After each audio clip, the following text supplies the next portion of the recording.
Bashers. Hey everybody, it is Friday. TGIF. It is 6:03. I'm a little late.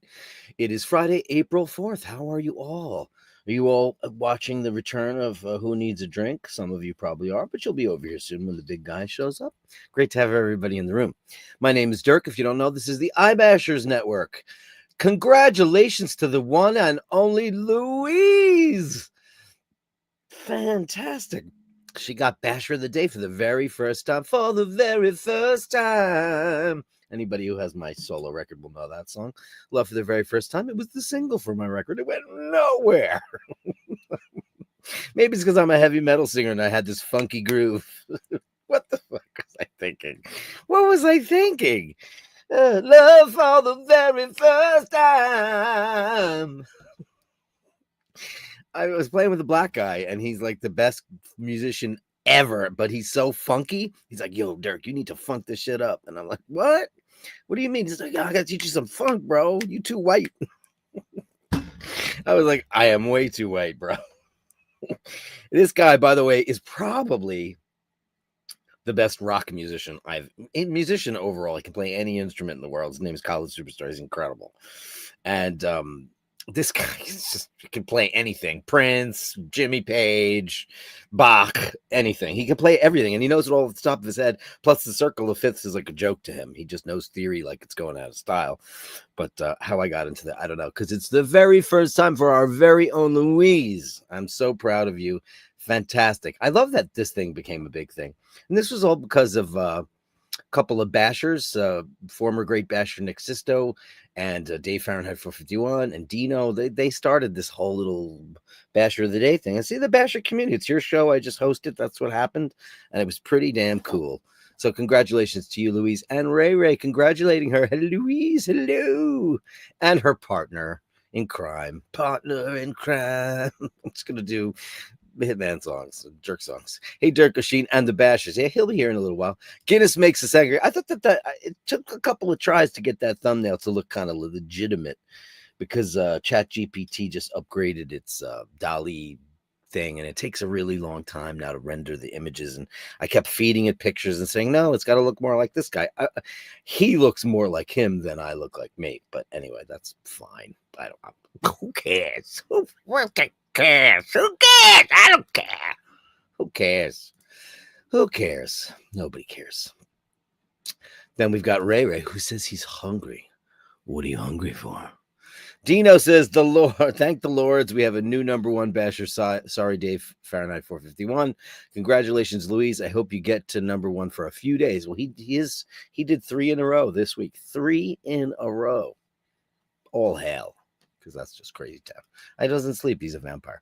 Ray, I'm always hungry. Bah, don't do that. Not here.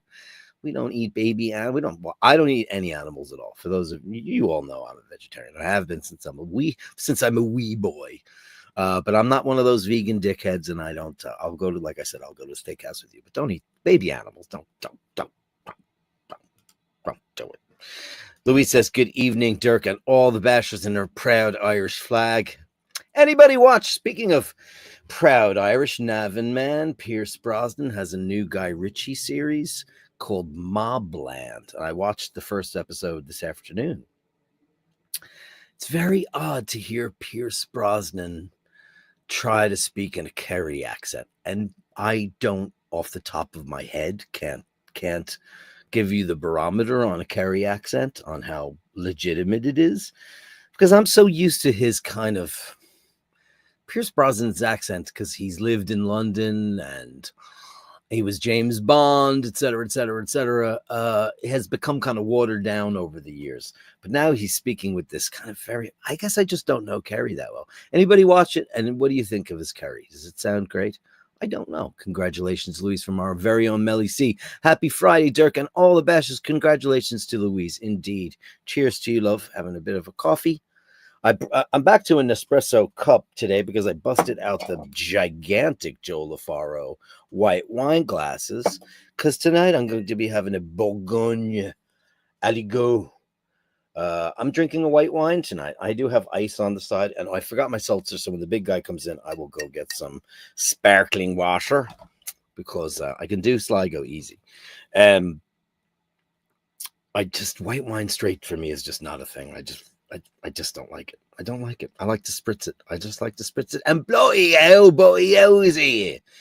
I can do Cockney too, no problem. My problem is Australian, working out those slight words and dragging them out. I'm better at it now than I was before, but it's hard. It's hard to do, and I can't keep it up. So if I was an actor in a movie, I'd probably need a dialogue coach. Well, I'd need a dialogue coach anyway. I always say that Australian sounds like British people who drag their words out, and it's kind of a little bit in the nose. It's in the mask. Being a singer, I've trained how to manipulate my voice in a lot of different ways. And accents are usually in the problem. To do a very good Russian accent, no problem. But the Australian just gets me. I don't know. Like I can't do the Archie Luxury thing. Oisin does it amazingly. I don't know if that's Brisbane or where does he live? I'm not quite sure. Louise says, thank you so much, Dean and Melly C. Already got my lovely song. Yay! Because she deserves it. Because she's amazing. Because you're beautiful. You're beautiful. Shane McGee is here. Good evening, Bashers, from my hospital bed. Oh, no. My appendix decided it had had enough and tried to take me with it. All hail immortal me who cannot be getting rid of Shane McGee. Oh, man, the big guy can come in here later on and talk about that because he had to have an emergency appendectomy quite a while ago. And I believe it was done here in New York. Yeah, right. I'm still carrying my appendix around. I know that it comes on extremely suddenly. All of a sudden, they don't really know how that happens. They truly don't know. But Shane McGee, all the Bashers, I'm going to gather them all together, and I'm going to send our love and our best wishes to you for the speediest of recoveries. I know that it is a very easy and very common procedure. However, if it explodes, if you have a ruptured appendix, it can be quite dangerous because you can have sepsis and all that stuff. So taking all that into account, we're just going to give you the biggest Basher hug that there is, man. We love you. And wow, if you're here live in the room, I hope you can feel it because when the guy gets in, we could talk about that. I'm so sorry to hear that. Wow, what a drag. But thank God you're in the hospital. They took it out and holy, it's gone now, right? Right, it's gone. We'll find out more. Dave Fahrenheit 451. Congratulations to Louise Harden. Well, of course, he very graciously passes the crown to you, as you should. He's been, it's uncountable at this point. Dean says, at Shane McGee, you could have at least sent a super chat. You got working fingers. Oh my gosh. Dean is so mean. Where's the money? Oh man, that's crazy time. Andrew, speaking of the money, who's the money? It's Andrew's the money. Congratulations, Louise. Be kind and have a great weekend, everyone. Be an inspiration in others' lives and a blessing in their memories. So beautiful. Give a like and subscribe and become a Patreon if you can. Andrew Wolkowicz, 10 Canadian dollars. Let's start out with the super chat gong that belongs to just him. It's his, yes. And for people who've asked and people have mentioned it, this gong is only used for Andrew because he does it every single show.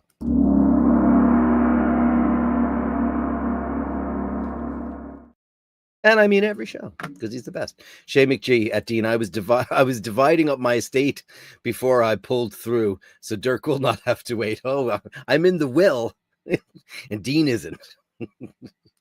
Oh my God, Mart and Bronson upvoted. Congratulations, Louise. Numero uno today. Indeed. And her partner, CW Watch Enthusiast, the incredible Fergal. Thank you so much. Hey, there's the big guy right. Speaking of appendectomies. Hey, yeah, I had one. Yeah, did you hear? Do you know our very, very own Shane McGee had an emergency appendectomy. He's in the hospital bed right now. There are always emergencies. If it ruptures, yeah. Yeah. Yours Or ruptured too? if it gets inflamed, if it ruptures, there's another phrase for it that can poison your blood. That's what my brother had. Sepsis. Yeah, there's a different phrase. It's Okay. Come on, smarties. You know what it is. it's a different phrase. It's extremely dangerous because it can poison your blood. That's what happened to Emmett way back. He had some kind of septic shock. No, he had. This phrase. Yeah, he had. Jesus Christ! It's called what's it called? It's when basically the appendix become inflamed and swollen and rotten. Then there it is, Licare, peritonitis. Oh, peritonitis. Licare, you legend. That's exactly. I learned that word because that's what he went through. Peritonitis. Wow. Yeah. And it was very dangerous and emergency. I had mine taken out. Mine was just swollen, inflamed. I felt like I was full. I had a bit of pain. And then they did the CAT scan and they were like, oh, you've got an inflamed appendix. We should take it out. It wasn't even that badly inflamed, but it was enough to cause all the discomfort and sick feeling, etc. Wow. I'm reading the definition of it right now. Peritonitis is a redness and swelling or inflammation of the lining of your belly or abdomen caused by the peritoneum. It is often caused by an infection of a hole in the bowel or a burst appendix. You must seek immediate medical care. Yeah. So Emmett was in the hospital. First of all, he got a shitload of pain one night and he was bent over constantly. We were like, what's wrong with him? And then it went away. Because appendicitis is such a funny, it plays with your head a lot. And usually it starts as a big band of pain around your center or your lower center. Then it localizes. It localizes to one side. Then you know you're in your final hours. You don't have long. You're in your final hours. So, well, you have to get it pulled out. And he went through that, and then he was dragged to hospital. They didn't do the right tests. This is in Dublin many years ago. And they didn't do the right, and they released Get the leeches, Marion. Yeah, right, use the leeches.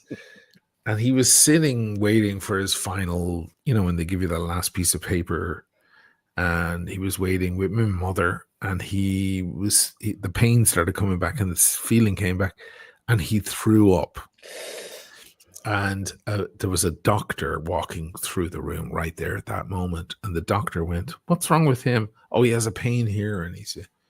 And the doctor went, oh no, he needs an operation right now. It was only for just the chance that by the grace of God, by the grace of God that he threw up in that moment, that the doctor went, oh shit, if he's at that level, it's bad. They took him in, they had to clean. It wasn't just taking the appendix out, they had to clean him out. Yeah. Because it will poison your blood. You are done for. Yeah, then that's sepsis, and then that's imminent death. Yeah. I mean, the body can't repair. It's people who have sepsis generally, it's very, very dire. Right. Very, very dire. And people, I don't know if people remember this, not to get graphic, but that's what we do here. It's Friday nights. Fuck it, right? Friday night, fuck it. There was a thing in the 70s here in America with tampons, with women getting sepsis infections from a particular kind of tampon that was causing an infection in the nether regions, and women were dying of sepsis. And they had to figure it out. They had no idea what it was. Then they had to recall these tampons. It was really fucking crazy. It was causing these massive vaginal infections that would get into their uterus and then wreak havoc. But shit, I didn't know that about Emmett. I didn't know that. So he had his yanked out. Well, his 20 years old. Wow, he was 20 years 20. Old. Wow. My sister Carrie had, when she was like 19, she was, and my sister, you know her. She was telling my dad, I've got a lot of pain right now. And she was doubled over too, and we didn't know what it was. My sister had a softball size cyst and it exploded on her. Oh, So, shit. and she was not even, I think she was 18 or 19. And that was a freaking nightmare. So I've had a little experience with this. She was in the hospital. Emma must have been in the hospital for quite a while for that. Oh God, Sharon, so sorry to hear Few that. days, yeah. Oh my God. It's not So sad. sorry. I mean, it can happen. You have to be so on top of that. Oh, Joel LaFaro, Joe LaFaro. 1999. Get the leeches, Barry. Who's a do you know that Joe is he's a medic? He's a doctor. I did know that. I just never said it on the show. Okay. No, he said it on my show. Oh, so he I don't did. feel like Okay, I'm okay. revealing Yeah, no, anything. I did know. I did know that. You get the The leeches, Barry. the funniest thing was on one of my shows. He was like, "Oh, it's been great, but I gotta go work. He's practicing doctor in a hospital." Yeah. He's like, I gotta go work, and then like 20 minutes later, he's like in the chat responding to stuff. I'm like, are you working? Are you checking people's blood pressure? He's in the theater, the surgery, the surgical theater. Yeah, are you like over someone's open body with your earphone in, listening to Oisin and going on about this and that? Did you get all your scalpel, Marion? Oh, by the way, hey, look who's here, Jim Lassick. He's been off the charts for a little while. Hey, Dirk and friends, one of my favorite artists is Al Green. Who doesn't love Al Green? Love and happiness to you all. Give it a listen. Of course, we all know that song. Hey, Jimmy, great to see you. Did you hit all of these? You got Pazuzu? I didn't hit any of them. They just came in when you came in. Oh, Susie, okay. $5. What? She needs a U.S. hospital in an emergency. What did that cost him? Did that happen here in New York, right? The appendicitis. No, I got Medicare, but there's a famous story that I told that, you know, the doctor who was to take out my staples wasn't accepting Medicare, so I got up and walked out because they were like, you know, it was a ridiculous thing. I told that story to the doctor when I was with her years ago here. And she couldn't believe it. She thought it was the most horrific thing she's ever heard. It happens. People don't believe that's happened. Dean, £4.99. Shane McGee super chat. He goes, Dino's such a, he goes, so he tells us the story and he goes, geez, you got working fingers. Couldn't you have super chatted? Shane McGee super chat. Shane, leave the pan arrive for me. I'll look after it. Thanks. Did you get this one, Pazuzu? He's talking about his SVT again. Oh, I was going to say, you listen, we all know. Now we know that you guys will get along just great. Just start talking about bases and shit. Hold on. Oh, it's over there. So he had the 300 one. He's gone for the V4B, which, of course, is yeah. what we all want. And yeah, I had the V4B. Oh, you did have that? Yes. Wow. Yeah, the 300 was just too much for my house. Can't turn it up to get tone. Yeah, go for the 100 sound better anyway. Like it's like Marshall's 50 watts sound a million times better than those 100 watts. And there's a different. There's a thing with wattage. You know, root mean squared is different. Mm-hmm. You can get a 9 watts AC 30 watts. Look at that. Yeah, AC 30 is a 30 watt amp. Yeah, there's a 9 watt. What's the other brand? I can't remember them anymore. All these names are bass amps. No, guitar amps, real raw. Mesa Boogie. Mesa Boogie. Thank you, Mesa Boogie. Thank you. Because the Mesa Boogie only a matter of time. They're using. You're the encyclopedia of this. I used to be, but it's all gone out of my head. The Mesa Boogie would make Valve and MOSFET because MOSFET sounded like Valve. Yeah, and that's what their whole thing was. They had a famous MOSFET amp that was 9 watts, but it was 9 watts root mean squared, which is not the same as regular watts. Right. So it was like people would see 9 watts, that must be so quiet, but it's not. It's root mean squared. So anyway, 100 watts is fine, Pazuzu. It's absolutely fine. They sound better because did you get this one? Yes, of course I did. That was the first one. Okay. But you came in just as the super chats were coming in. I see. see. We start talking. My beloved and departed bass player from Hitman, Mike, was when I first joined the band. He had all the right stuff. He actually didn't have a precision. He had a GNL bass, which are very, very nice. Great bass. And he had 2 of those, one in black and one in blue. And he had the SVT. It was the most 100 watts. It was the most perfect sound. And then he got fancy. Yeah, I hate What that. did he get? He got a factor bass, a Philip Kubicki factor bass, No, terrible. and a giant wall of Trace Elliott amps. And Nah, we just went, oh Jesus, this sounds so crap now. It didn't awful. rock. It sounded. I mean, Pazuzu, I'm sure you know We could about all talk this about stuff. this kind of Yeah, stuff I know. all And night, yeah, but well, there's 200 people in the room, so that's pretty good. yeah, it's good. So maybe they like a little bit of the muso chat, but like me and Jimmy used to beg him because Jimmy plays a 50-watt 1975 Plexi, and that's his. It's called the Batman head because it's got a sticker on it, and that's the holy grail. It's so good that when they recorded guitars, they only used that one amp because John had like 100-watt Marshalls and Mesa Boogies because Look, everybody in amp the 80s nerds wanted those. we're getting Baby. we could make a whole other. We should probably make a whole other channel for this stuff. But For anyway, rock chat. Nobody uses them anymore, by the way. the appendicitis was not fun, very very painful, and a very awkward moment. And yeah, and then there was the problem getting the staples out and that whole debacle. And I was so aloof and unaware of how things worked in the States at the time. Sure, how It was probably a good thing that I was. And while I was in recovery, it wasn't recovery after the operation, it was way after that. This strange lady came to the ward and she started talking to me. And I was like, and she's like, how are you doing? And she wasn't a nurse or anything. She was the administrator. I looking don't know for the money. No, she said, no, I think she was a social worker. Oh yeah, looking for people who don't know how the system works to help them. Oh, that's and she nice. said, you should sign this stuff here for a thing called Medicaid and Medicare, because otherwise you're going to get, things are going to be difficult. And I said, oh, really? Oh, thanks so much. And I signed in and all of that. She was going around the hospital looking for people who, just like me, who were too innocent. She's been fired. Oh, she was not. I don't think she was an employee of the hospital. Right. I think she was just roaming around the hospital trying to save poor little puppies like me from the fangs that are the systems, the inner workings of the mechanics of the American health care. Well, surgery racket. in America for just giving birth alone is inexpensive, unless you've got great coverage with your company. Listen, at the end of the day, if you have private insurance, it's very, very expensive. If you happen to work for a very big company or are a federal employee, there are some advantages to that.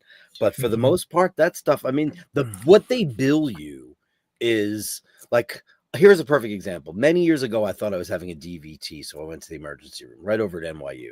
And they did the ultrasound. Why did you think you had a DVT?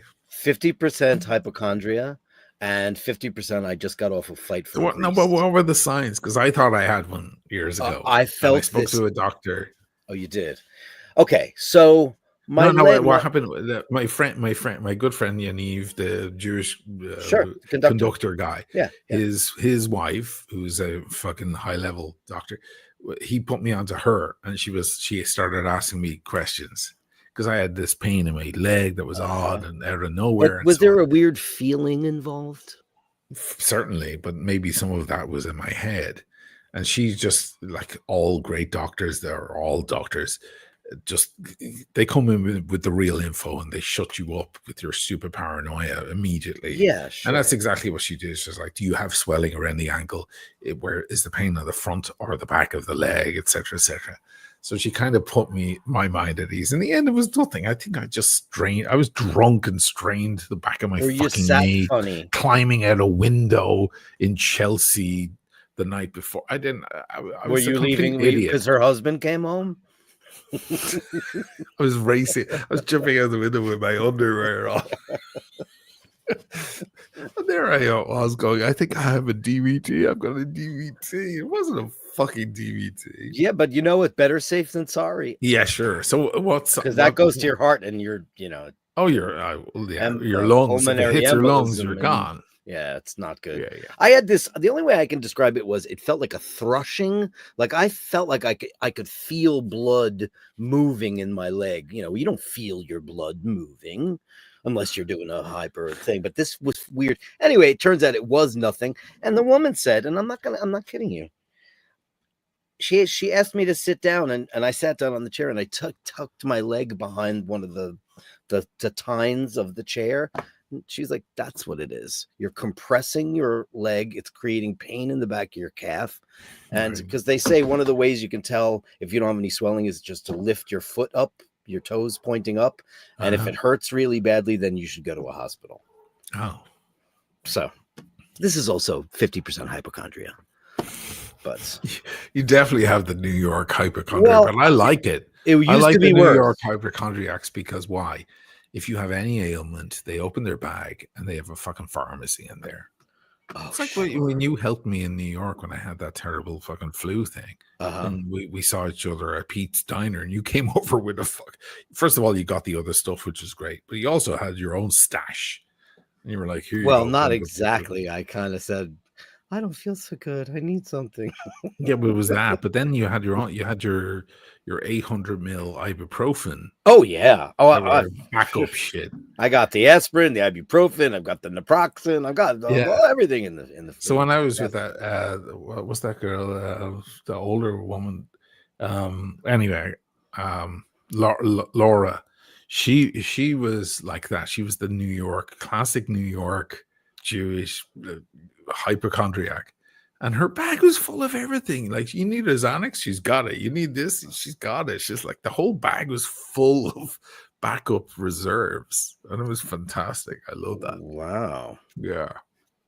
Well, you drinking anything? I'm gonna drink a white wine today. I have this nice bottle of Guissot. It's a Bourgogne Helico, and I'm gonna spritz it.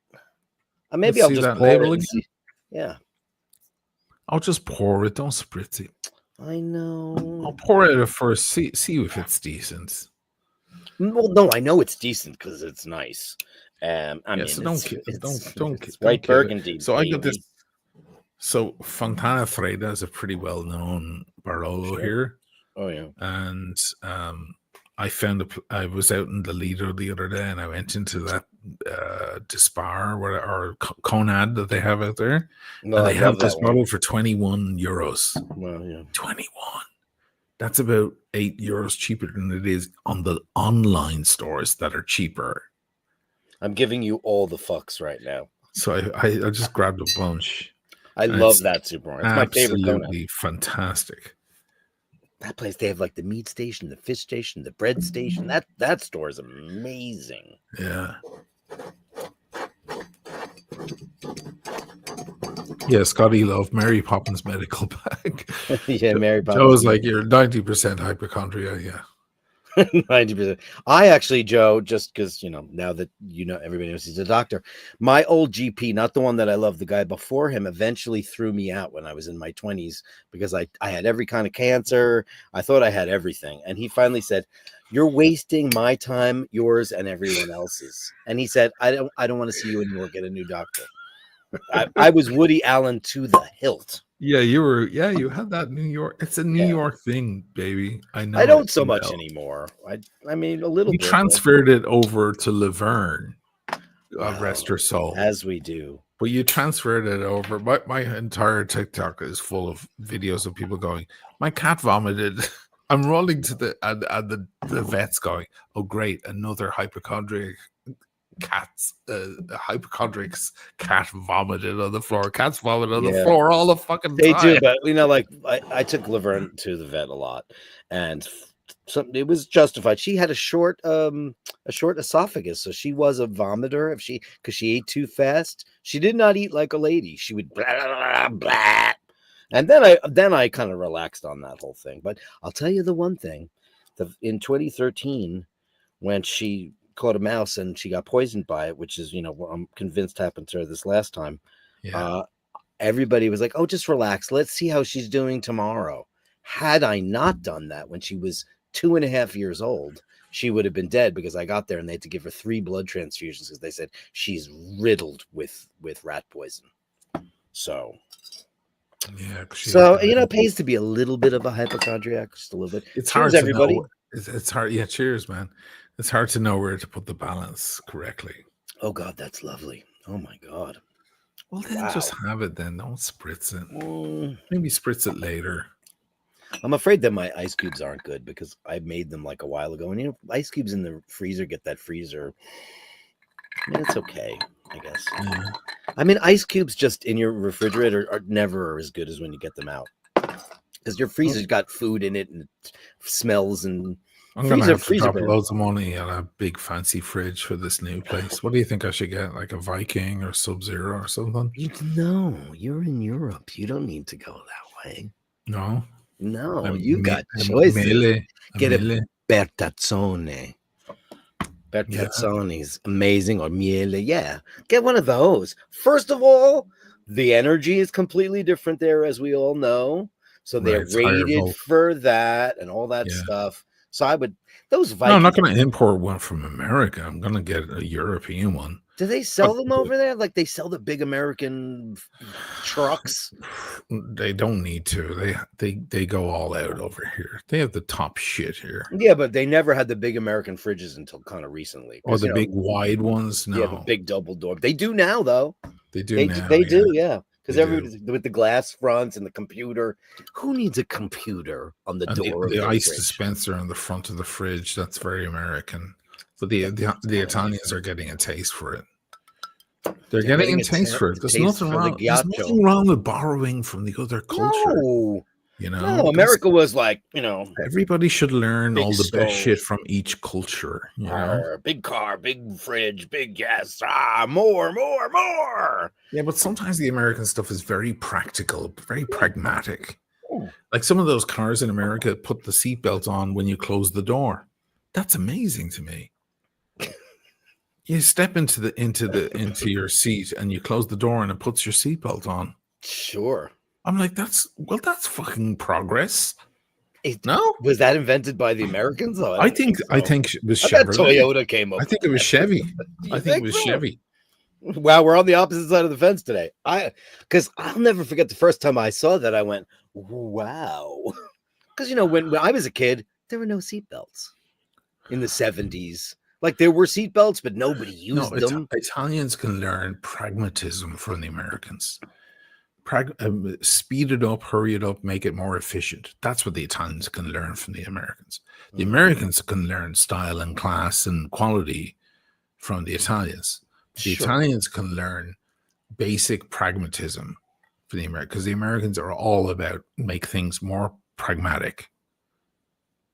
So I think I said it last week on my show. Everyone should move to every other country for a year and then move home and learn the thing that they learned from the other country. Like the Swedes have amazing bathrooms, like incredible shit in their bathrooms, and they make towels out of different fabric that dry quicker and absorb moisture better than those big fluffy horrible towels that most people use. It's one of my favorite Italian words. A sugarmano. My best towel here that I just keep.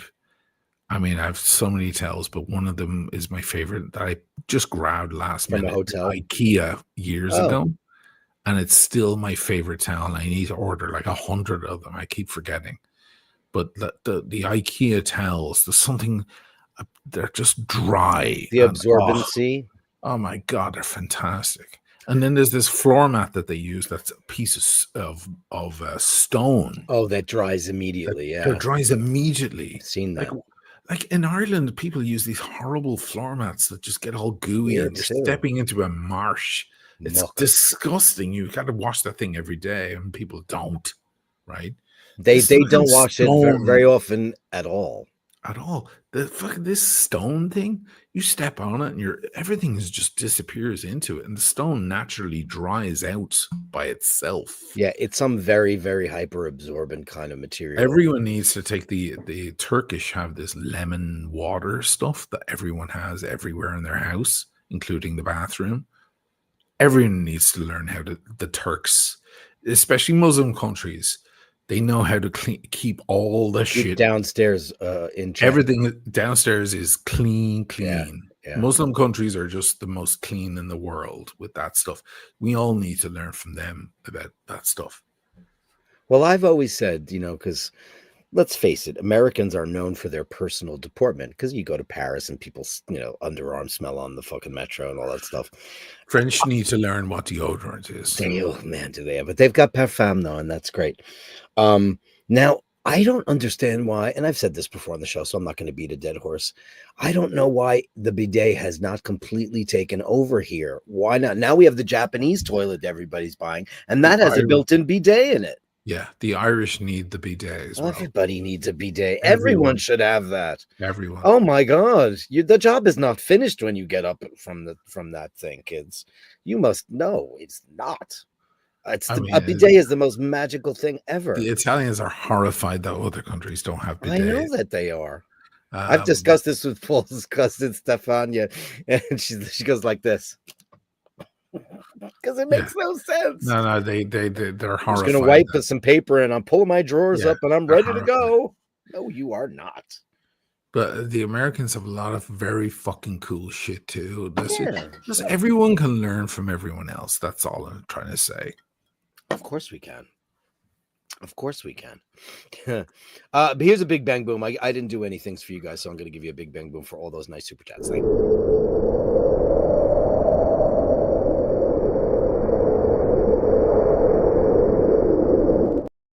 Thank you, kids, because we're yakking. It's Friday. That's what we do. It's Friday. Shane says he wasn't right for 3 weeks and that it hit him like a heart attack. The extreme pain stopped me from passing out. Oh, my God. It hurt so bad I couldn't pass out. And it's out now, and the interior cleanups begin. There you go. He's got to get the scrapery. Ooh. So he had peritonitis. Yeah. Wow.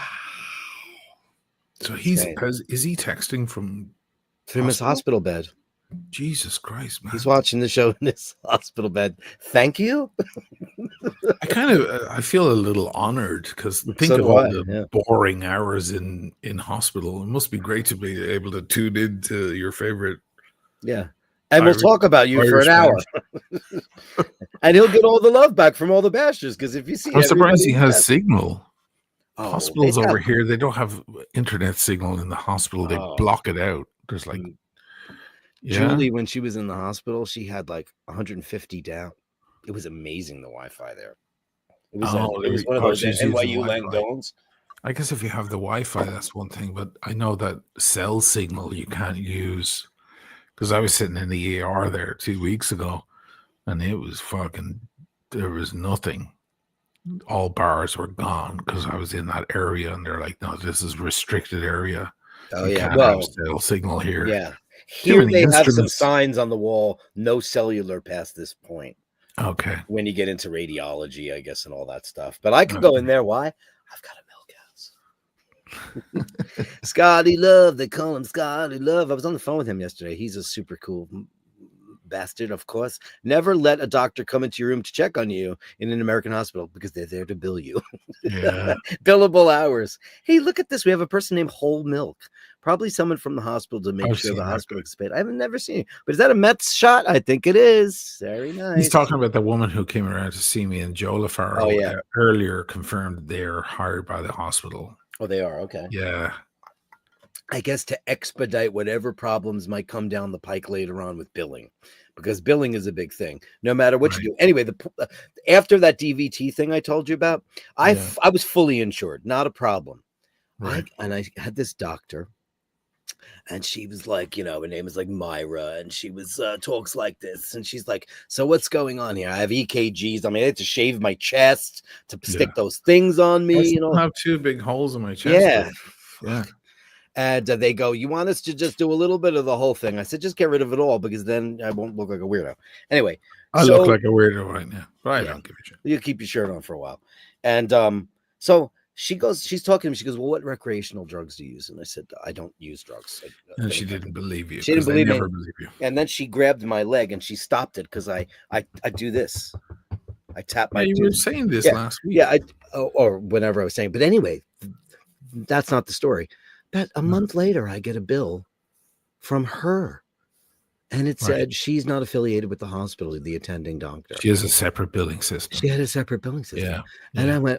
I went to the hospital and they- I saw a doctor. And they said, yes, but she was not the attending doctor. She was just there because they needed a doctor. She has a separate billing system. It took me a year to clean that up because she wanted $3,000. It's like an independent contractor.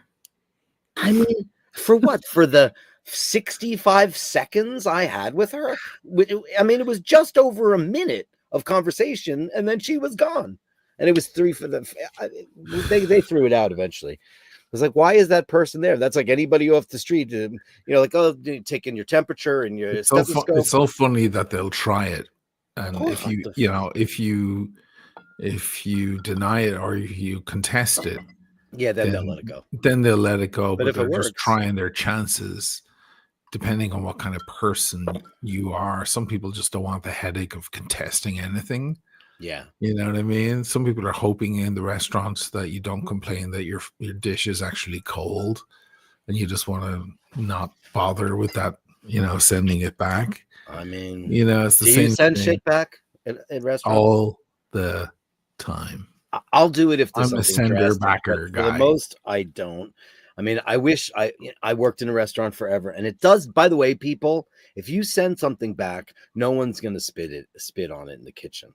Generally, they're going to believe that there's something not cool with it. In general, I just generally don't send something back unless it's inedible, because I just don't want to go through the wait. I send things back all the time. I And some people say, "Oh, never be friends with a person who's rude to waiters." That's not rude. I'm always lovely to waiters until they're not lovely to me. Yeah. If they're a problem, if they're an asshole, if they're a dickhead, then I will be a dickhead back to the waiter. Absolutely. It's not our job to ever be rude to people. People don't come to a restaurant, and I've trained people over the years. I go, they're here to have an experience. It's not just about the food and all that. They're here for a pleasant evening. So you have to be an instrument in their pleasant evening. So unless somebody says, also the listen, final you fat fuck. They're the final step between the kitchen and the consumer. You know what I mean? If they're doing a shitty job, they're letting the whole restaurant down.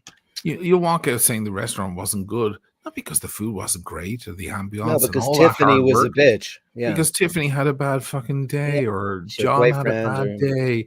And he fucking just ruined the entire thing. Otherwise, just eat at home. You know what I mean? Get delivery. I know people who used to come in religiously, and for the most, I would say 90% of my customers over the 30 years I was a server, bartender in my life, were lovely. We would have regular customers that were just difficult, like Jack Nicholson in that movie. What was the name of that movie with Helen Hunt and Greg Kinnear? Something's got to give. Oh, is that what it was? Yes, something's got to give. And that movie, that guy, I've met that guy who brings his own utensils and bitches about everything, and he wants nothing that's on the menu. No, just give me a bowl of oatmeal, or just give me a plate of potatoes, no salt. And it's not on the menu, and there's no reason. If it's not on the menu at the end of the day, guys, they can just say, sorry, we don't have that. You can go somewhere else. But restaurants do try to, most do try to accommodate you. Probably not in France so much. They'd be like, monsieur, I'm sorry, we don't have that. It's not on today. Is that on today's chef's menu? Well then, it's a place dans des blocs. It's beautiful, goes there. Because they don't want to deal with your shit. But what happens now? What's the difference between 20 years ago and now? Madison's on her phone immediately on Yelp going, oh my God, I went to Landico and oh my God, this is what happened. And this girl, Tiffany, was such a bitch. And I feel like I've been marginalized. Blah, blah, blah, blah. And then the next thing you know, she's fired. The restaurant's got the health department there because they wreak high holy havoc on everybody. Right. It's fucking crazy. If you're going to a restaurant, behave. Be nice to the server. DG, it's not something's got to give. It's as good as it gets. As good as it gets. Something's got to give. I knew that wasn't such an idiot. No. It's something's got to give. Do you know what something's got to give is? The unfinished Marilyn Monroe movie. Wayne Grove got it as well. As good as it gets. As good as it gets. What's wrong with me? I've seen that Something's movie gotta give. once. Where did I get that from? Is that the It- name of any movie? It's a famous Marilyn Monroe film. She died in the middle of making it. Tony Randall, Marilyn Monroe. She died in the middle of I'm making not that gonna try film. and take credit for that one because I Well, no, didn't know that you would either. if you've read anything about Marilyn ever, and I'm sure you have. Uh, Yes. it was famous because she got fired from the production because she was late for everything, and then Yes. her lawyer got her back on the movie, and then she died Oh fuck. or was murdered. Or was You choose. You choose. Ray with €5. I missed that bit. What stone do we wipe our arses with again? I'm surrounded by stuff. You just go right into the fields there, right next to the donkey. And blades of grass. Blades of grass, man. Or just when there's a heavy rain, just stick your arse out in it. Right, just great. Or That's- as the cows used to do in my grandmother's house in Frankfurt, Sligo, you'd go up, you'd pull up to the house, and all the corners of the house were brown because all the cows would just wipe their arses on. Rub their arses. There's enough horizontal rain in Ireland that you could probably just pull down your pants and fucking it'll take care of it. Well, just go into the sea. It'll go out into the ocean. Right. Just go in there and give yourself a splash. It'll be grand.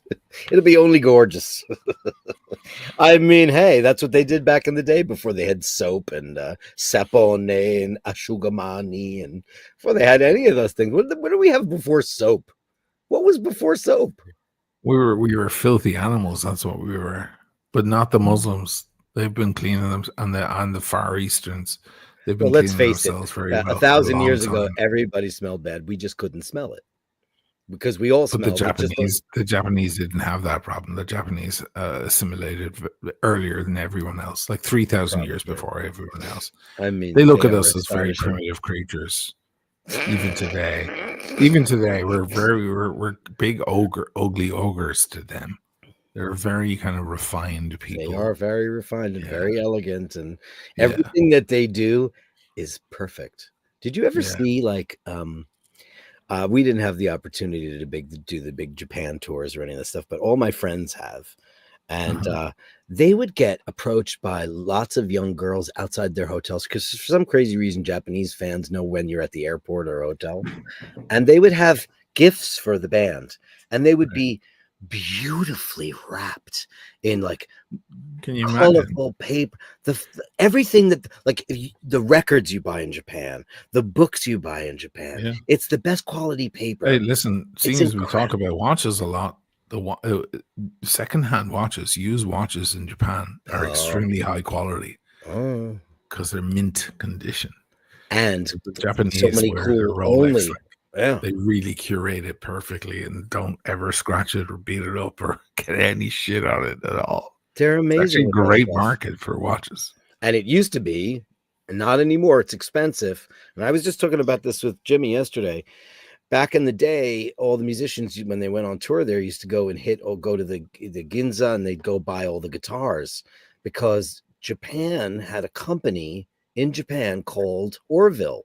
And that was the Gibson company. They made guitars just for the Japanese market called Orville Gibson. And they were better quality than American because of the meticulousness of the Japanese people. These a long 10 and Les Paul, you could go there and buy them for $200 and it would rival $100,000, 59 Les Paul. We'll give my Panerai to Dean. If Dean goes first, I want his. There's a deal between the two of you right there. Because Dean alluded to the fact that if he died during GG is an surgery, Alphaville fan. He's into Alphaville. Look, the band Alphaville. Big As I'm big in Japan. Yeah. Yeah. Was that Alphaville? Alphaville. They had another big song. Big in Japan. You might be right. I'm gonna look it up. Oh, you're big in Japan. Yeah, I think you're right. They had another big song too. Alphaville band. Let's see. Big in Japan. Oh, Forever Young was their giant song.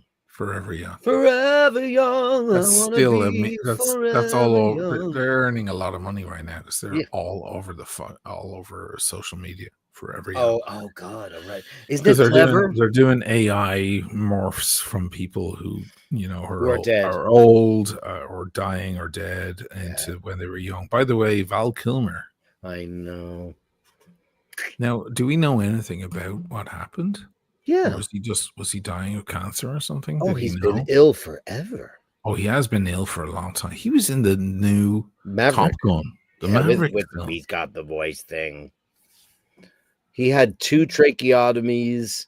He had throat cancer about 20 years ago, 15 years, a while back. And he had to have, I think he had his voice box removed. His larynx was removed. Jesus. And he's been talking through that machine, stop smoking, that kind of thing. And Yeah.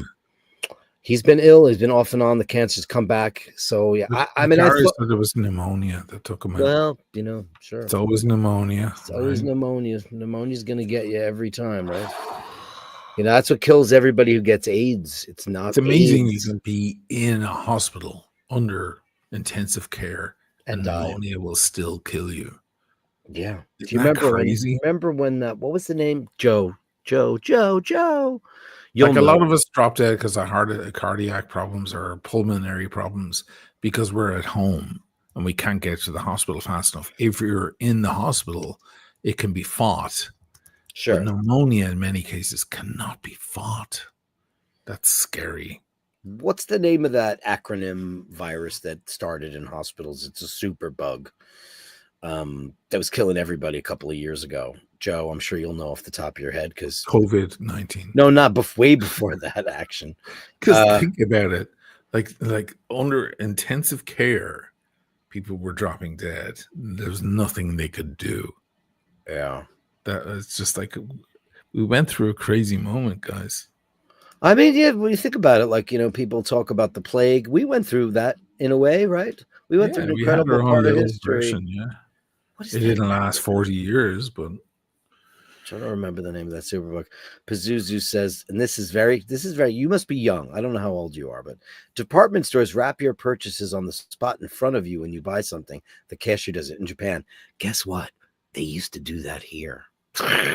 When I was a kid, you go into like Saks Fifth Avenue or, one of the better stores. You'd hand it to them. You never even saw a cashier. They would actually leave, go to another place with your credit card or whatever, and then come back with it beautifully wrapped in a bag. We've just gotten so shitty, right? The Japanese still do it. You know why? Because they love it. There's tons of video of the Japanese when you arrive on a plane, them taking your bags out and using like foam stoppers to deaden the bounce of your bags, and people on the conveyor belt where you collect your bags off the plane, women who are hired to catch your bag so it doesn't hit too hard on the edge, and all of this kind of stuff. They're so civilized. Sure. We're like we're vulgarians next to these people. We are.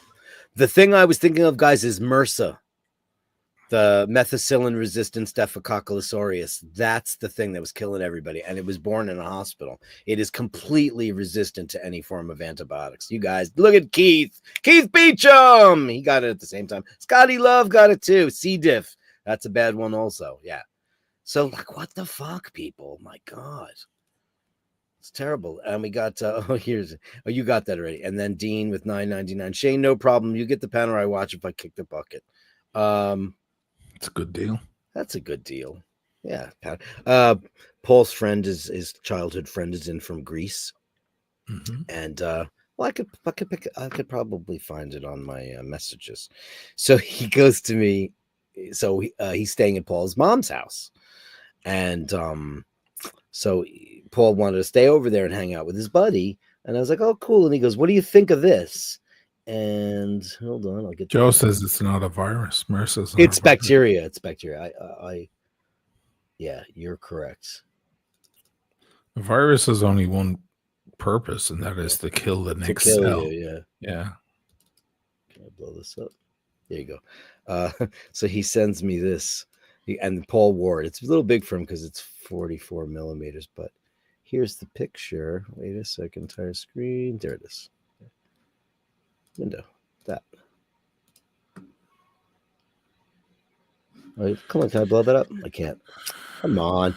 The fuck? You have a ton of stuff on the screen as well. You don't want to share that. You have a I load of shit know, on the but left. Get rid of that. Remove that screen. I'll do it. I'm removing it. That's fine. There's too much private stuff in there.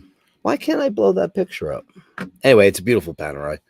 The you steel. take a screenshot of it on your Mac. Just I know I could have done that. Shift. Hey, here's my big question that you might know. You were on the show when it happened. If Ray sends me a video to download with audio, how do I make Chrome play the audio? Do I have to convert it? You have to upload the video into StreamYard temporarily and play it. It's very annoying because you've got no control. You have to let it all play. Super annoying. Or you upload it to YouTube privately, and then you play the private video on a tab. Hey, Google, are you listening? Get that shit together. No, StreamYard, are you listening? No, I know, but like I'm on Chrome, right? But you're using StreamYard to do this stuff. StreamYard should have a way of doing it. StreamYard doesn't have a lot of stuff. Like if you post a video, this is why you pay $500 a year. I know. StreamYard should have when we post a video, I should have the availability. You should have the availability to access that from YouTube and go live. It should be a lot easier than it is. Yeah. Yeah. The flesh-eating bug, says Gary Brawley. Hey, Gary, I haven't seen you in a while. How are you? Let's just face it, guys. Japan is just better. Do you ever see their whiskeys? They're magical stuff, man. China is better. Jesus Christ. Who is? China. China is in the future. They're 20 years in the future right now. Yeah, 1% of it is. The rest of it is 1,000 years ago. It's not that bad. It's not that bad. A lot of China is uninhabitable anyway. Sure. The mass amount of population lives in the larger cities. China are super futuristic. And by the way, those new cars, those BYDs, they're crazy. I don't even know what that is. BYD is the competitor to Tesla. They're not available in the States right now. You can buy one in Mexico and drive it into the States if you want. BYD will crush Tesla. Well, Tesla are fucked anyway, but for other reasons. But BYD are so. Pray tell, what are you talking about? Let me give you a few tasters of what BYD are up to. They're Tesla of China. Unbelievable. Yeah, it's called World Takeover. I've seen tons of stuff that you go, oh my God, that's so much better. But here's a couple of things. One is, one of their models has a drone in the top. And if you're stuck in traffic and you want to see what's happening up ahead, the drone will come out of the roof and fly ahead and show it to you on the screen. And a dragon will come out of it and blow fire on everybody. And then land back in your car. Here's another thing. If you're trying to park do a parallel parking, but it's super, super tight, you point the nose of the car in, you get out of the car, and it scans, and then it spins all the wheels in a weird opposite direction really, really fast, so that the car just kind of goes like this and zooms in. It just literally slides in. There used to be in the World's Fairs, as you know, Tesla don't have any of this shit. No, but there used to be a brand. Paul will kill me for not knowing this. There was a brand of cars that marketed wheels that just do this. There was that, but you don't need it. If you do enough weird friction in weird directions, I don't know the exact. It just inches in. No, it doesn't inch. It literally. Let me use my phone. It goes like this. It goes, and it does it very, very quickly. Oh, so it basically you put one ass end in, and then the rest just goes. How interesting. I'm gonna find it on YouTube. God damn it. Joe says electric cars are yesterday. Hydrogen. Well, hydrogen, the most abundant element in the universe. Yeah. I mean, shouldn't everything be hydrogen? Shouldn't we just be harnessing? There were lots of hydrogen makers years ago, and they mysteriously went missing. BYD self-parking. Where are we on the Kardashev scale right now? I don't know. We're like 0.3. We can't even harness the power Okay, of our own planet. here it is. I'm gonna share this over. Yeah, let's do it. It's wild, man. It's wild. I'm interested. Chinese automaker BYD has revolutionized parallel parking with its latest Denza model. Using their cutting-edge system, you simply position the front end of the car in the parking spot, and the vehicle takes over from there, effortlessly completing the maneuver. This game-changing technology is making parking stress-free and precise. Huge thanks to the sponsor for this system, Pirelli Tires. And yet no one liked this video. Or whatever. Do you want to hear something interesting about Pirelli tires? Sure. They're Chinese now. They were bought by a Chinese corporation. It's one of the most Italian companies in the history of Italy. Pirelli, the highest, the most decorated race tire ever. Fuck. That's pretty impressive. But you see the way that it did that, though? It like a drag race. The front, yeah, it was like a drag, exactly. So the front wheels, from what I can gather, the front wheels remain firm, and the two tires at the back go in opposite directions, and it creates that friction that drives the car in. Fucking brilliant. It's pretty crazy. Pazuzu with $5. Japanese aesthetics include wabi, stark beauty, sabi, beauty of natural patina. Oh, I like this. And yujin, grace and subtlety. Can we just talk about that's incredible information? He's either a big studier of Japan and its culture, or maybe he is part Japanese. You know what's really interesting? Did you know that Shay is part Japanese? My niece. No. Her father's mom is 50% Japanese, so she's a quarter. Her and her brother are a quarter. That Japanese. might make sense. She doesn't look it though. No, God, no, she doesn't. You don't see any. Quinny's got a little bit more, other than the fact that he's 6'4" or 5" or whatever the fuck he is. But no, she doesn't. But you know, and they're both so tall. But yeah, the Japanese aesthetic. That's why people who go to Japan there's a romance of the culture of the way the Japanese do. One of my favorite. I'm a big Anthony Bourdain said that every chef that he knew. If they were asked, is there one place, one culture where you could only ever eat any for the rest of your life, everything else disappears? Yeah. Where would it be? And he said, Japan. It would be Tokyo. That every chef that he had ever met was like the level that they get to in Japan is like a whole other thing. Sure. I mean, I don't eat fish, but man, I love vegetable sushi, and I love absolutely adore Japanese food, and I love having the great tea. I love the experience. Whenever they give you the hot towel, and the whole thing is just feels like it is such it is way more of an experience than any other culinary delight. Because you really feel immersed. You eat out of their style bowls with the chopsticks, with those very special spoons. You know, it's incredible how, and I got to give America, and here's the one thing that drives me crazy. Whenever you see a movie like a New York couple and they order some Chinese food, they always get chopsticks and they eat it out of those paper containers. Yes. You know, okay, no one in New York does that. No one has ever done that in the history of New York. Everyone grabs a fork or a spoon and they dump it. No one's ever eaten out of that paper container. They just do it for the romance of it. But when you see one of these movies with the Japanese stuff, people sit in an elegant, sometimes the better ones, you sit down, you want to become a part of that culture in order to. You use chopsticks, I assume, right? Oh, I do. Yeah. I have my own chopsticks here. Yeah, me too. Yeah, absolutely. I have sets of wooden ones that I can throw away, and then I have like a fancy pair. I have the onyx ones with the mother of pearl in them, and anytime I order, you know, sometimes if I'm eating a bag of chips, because I had the Tito sent to me, and that shit just leaves grease all over your fingers. So if I'm working on a laptop, I'm just going to destroy the thing. So I was eating the Tito with the chopsticks. Yeah, just to keep all that grease. Can you do me a very big favor? Can you make a short of that? Tito. Wouldn't that be the greatest short ever of all time? Hey, everybody, I'm going to have a packet of Tito. But first, I'm going to grab me chopsticks and I'm going to eat them like a civilized Irish Japanese person. I want to see you eat Tito. Tito. That's so crazy. And But we were it's just talking about, he sent me a message and we were talking about, and Ray said last night, he goes, good luck on your Kerrygold, Dirk.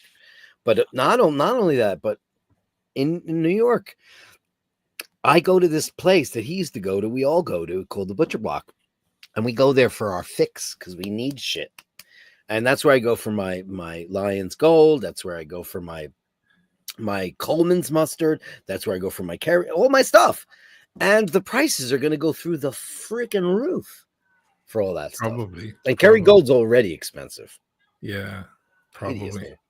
Let me run off to the kitchen and start. Go do your thing. My dinner. Do you have Do you mean- Tito's in the house? Do you have Tito's? I ate them all. Oh, fuck. If If I buy the giant 6-pack or the 8-pack or the 12-pack, and I get one packet, because you know what? He fucking eviscerates that bag. Oh, he goes through them. He destroys it. It's Been a gone long in a time day. since I ate Tato, but I went through them because they were here in the house and I was working away. Do me one favor, don't labor on this comment because we'll lose viewers. I know who he is anyway. Okay. It's not the same without him near. I'll be back in a minute. I'll just grab a guitar. 50 years of him dead and gone. Where is it? I don't have a pick, right? Oh, it's not an E minor either. I don't even remember the chords to that. In the breathless social for AM. In the docks, it's a sad cliche. Cooked in the navy blue of slowly fading stars. I forgot. I used to know how to play it. I love Jellyfish, as you all know. Who was it earlier in the room? It was Eddie. Eddie! What did you say before? What? My Jackson that never goes out of tune ever.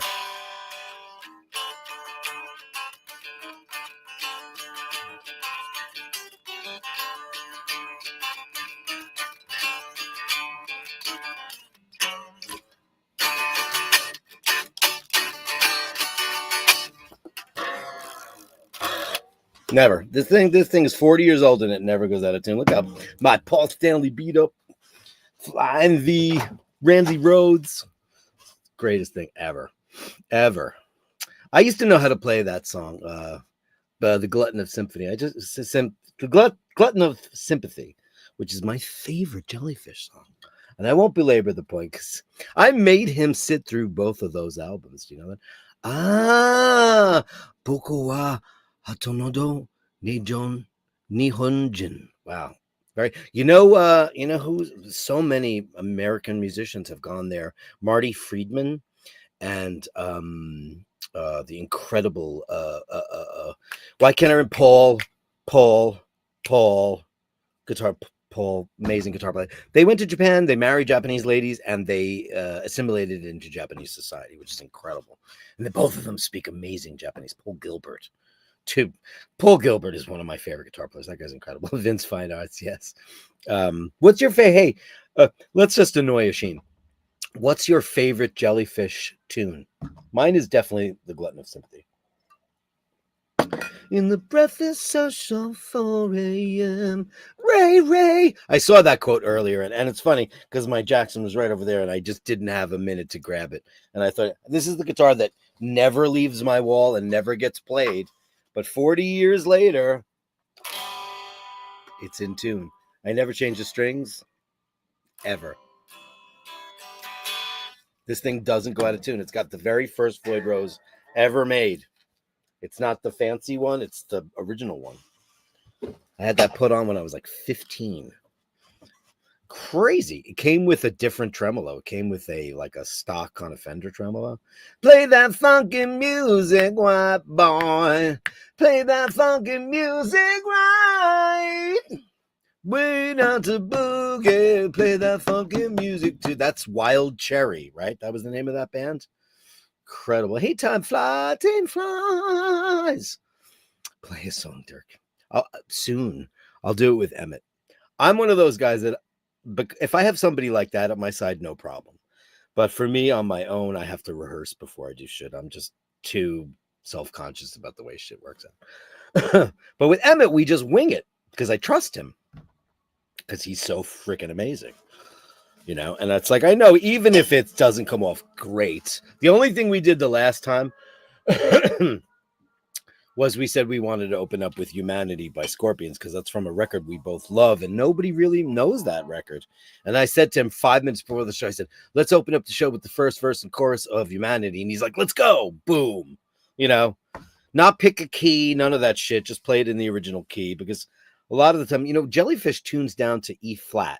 So that is definitely not the right chords because you have to put a capo on or detune the guitar, all that stuff. Whatever. Anyway, let me go research and see what everybody says here. So thank you, Pazuzu. Let me give you a big bang boom for that. Thank you.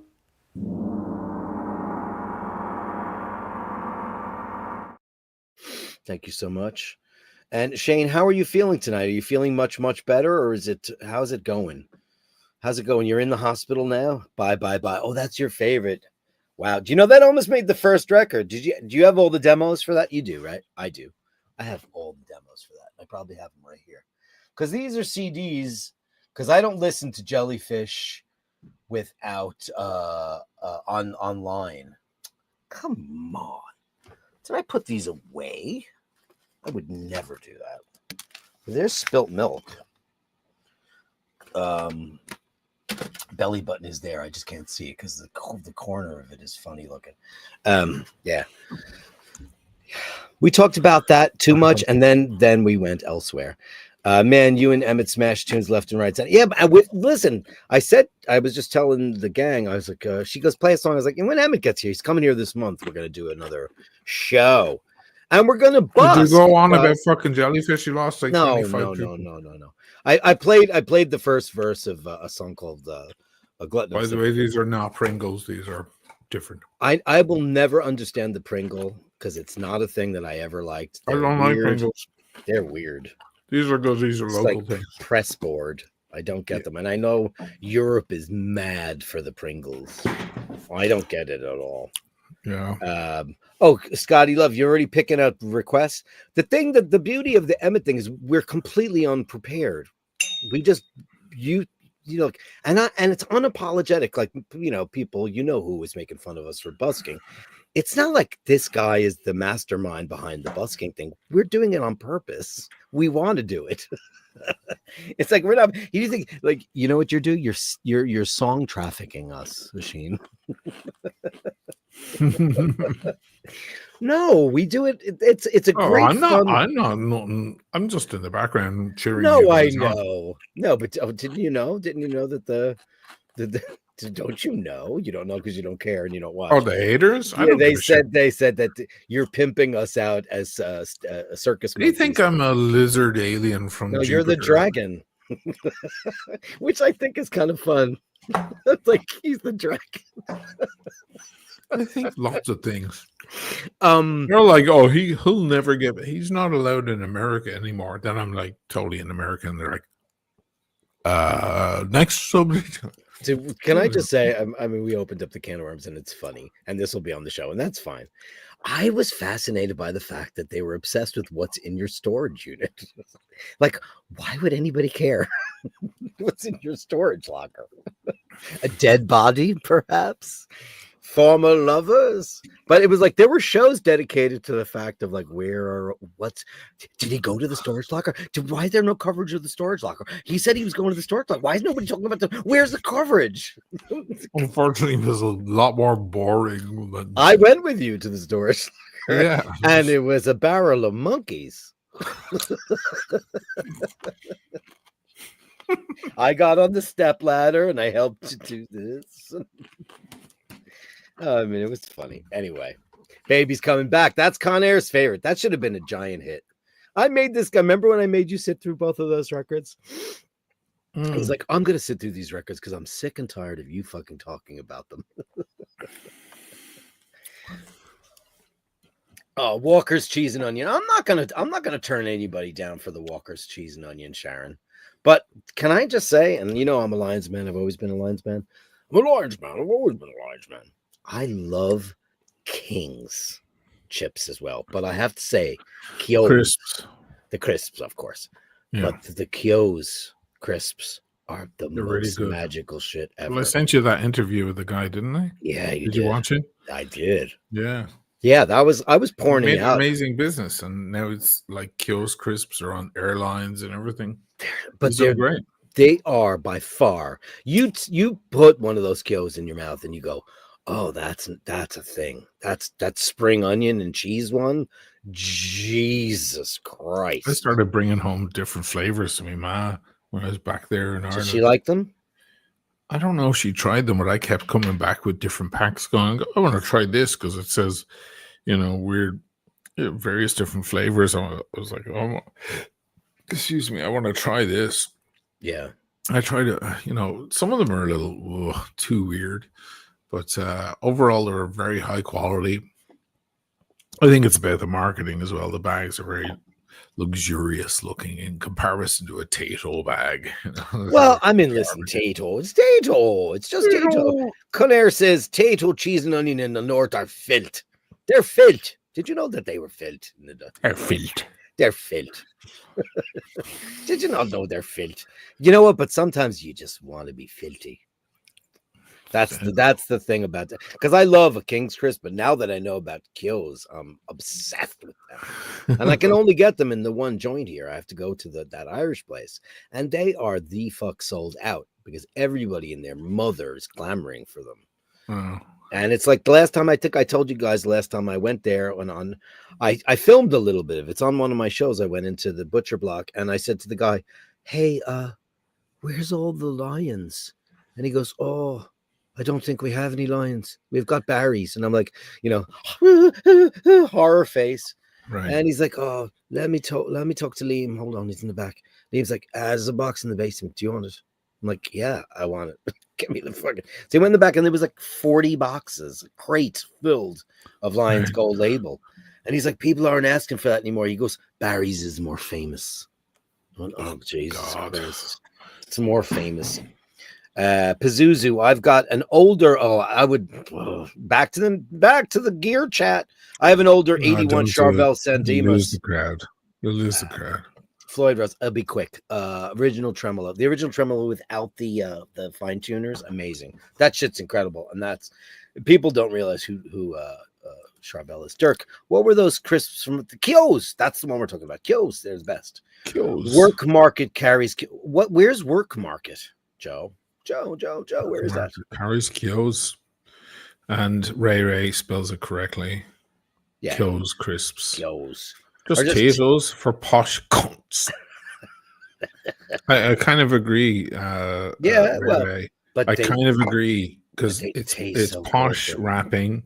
Yeah, and they have all these posh flavors like truffle oil. Truffle needs to go fuck itself because there's and the Irish don't want truffle oil. They want fucking cheese and onion or salt and pepper. Or salt and vinegar. Yeah, those are the ones. I don't care for a barbecue chip. It's not interesting to me. I don't care. I don't want mesquite. I want cheese and onion, or I want salt and vinegar, or just salted. And that's fine. Eddie wants to know if I go Lay's. Are Lay's like just salted? You know what Lay's are. The regular Lay's. The classic American chip crisp. They're good. That yellow? Oh, they're fine. But you know what's really great? They make wavy. They make the one that it's not like a ruffle. It's not super corrugated. It's slightly corrugated. Those are a great crisp. Great. Great. Eddie, do you go to Dean DeLuca? Yeah, I used to go to Dean DeLuca. We used to live near Dean DeLuca. You were right there. Yeah. I'm gonna go get some seltzer because now I'm getting a buzz on. I want to thin this shit out. I'll be right back, guys. You talk to the crowd and don't talk about jellyfish, please. Okay, just don't do that. It's annoying. Everybody's getting sick of your shit. I'm trying not to talk about their audio and all of that, and that they sound exactly like a facsimile of the Beatles. Here I am again on my own. Hi, Tesh. Old Dutch at a bloomin' onion. They were really good. I was never a big chips guy, but sometimes it happens. You get them free when you get a spritz here in Italy. They throw you chips. Manhattan nuts and crisps made in Ireland. It's interesting, Shane. Yeah, listen.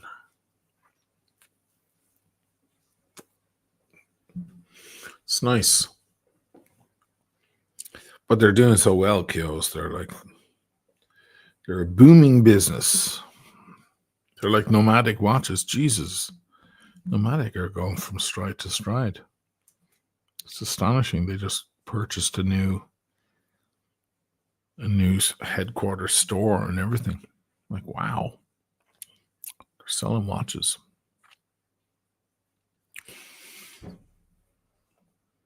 DG, Irish butter is like cheese, man. Delish. Well, it's very salted and it's not oily.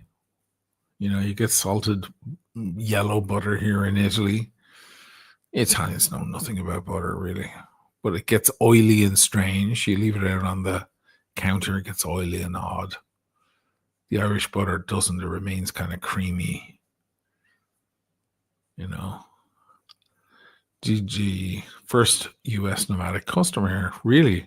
You're the first guy in the US to buy their watch? Wow. I wonder how they're getting affected with the tariffs. They'll have the same as Ireland or England, whichever they want. Probably England. There's a 10% versus 20. Here he goes again on his own. Emmett and I should do that tune next time, right? Guys, put out your feelers there. That'd be fun to do. That'd be a fun song to do. Some White Snake, baby. You know, it's funny. Your old singer Colin called me up one day and he goes, how come you never turned me on to White Snake? And I went, should I have? This is years and years ago. He goes, yeah, they're fucking, he's amazing. I'm like, yeah, he's David Coverdale, man. He's from Deep Purple. It's like, what? Yeah. He didn't know. I was like, fuck yeah. Look at this. Did you get to this? Sharon, my BFF, lives in Zurich and he's bringing boxes of Toysher for you. Oh, Sharon, marry me. I will email you. Toysher are the best chocolates in the world. They're champagne truffles. They're made with Dom Perignon. Oh, wow. And if you go to Toysher in Rock Center or 61st Street, whatever they get in the morning and they don't sell, they destroy.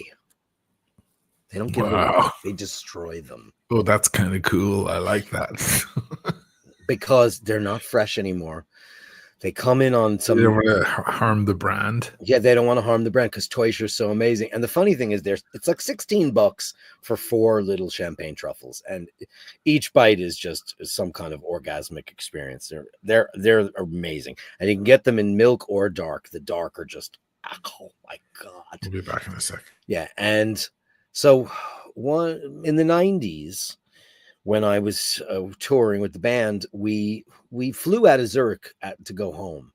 And I remember being in the airport in Schiphol and seeing a Toysher store. And I was like, oh, wow, I wonder if there's a good deal there. They were like $4 for 10. So I went and I bought like, I don't know, 1 million boxes, as many boxes as I could fit in a bag.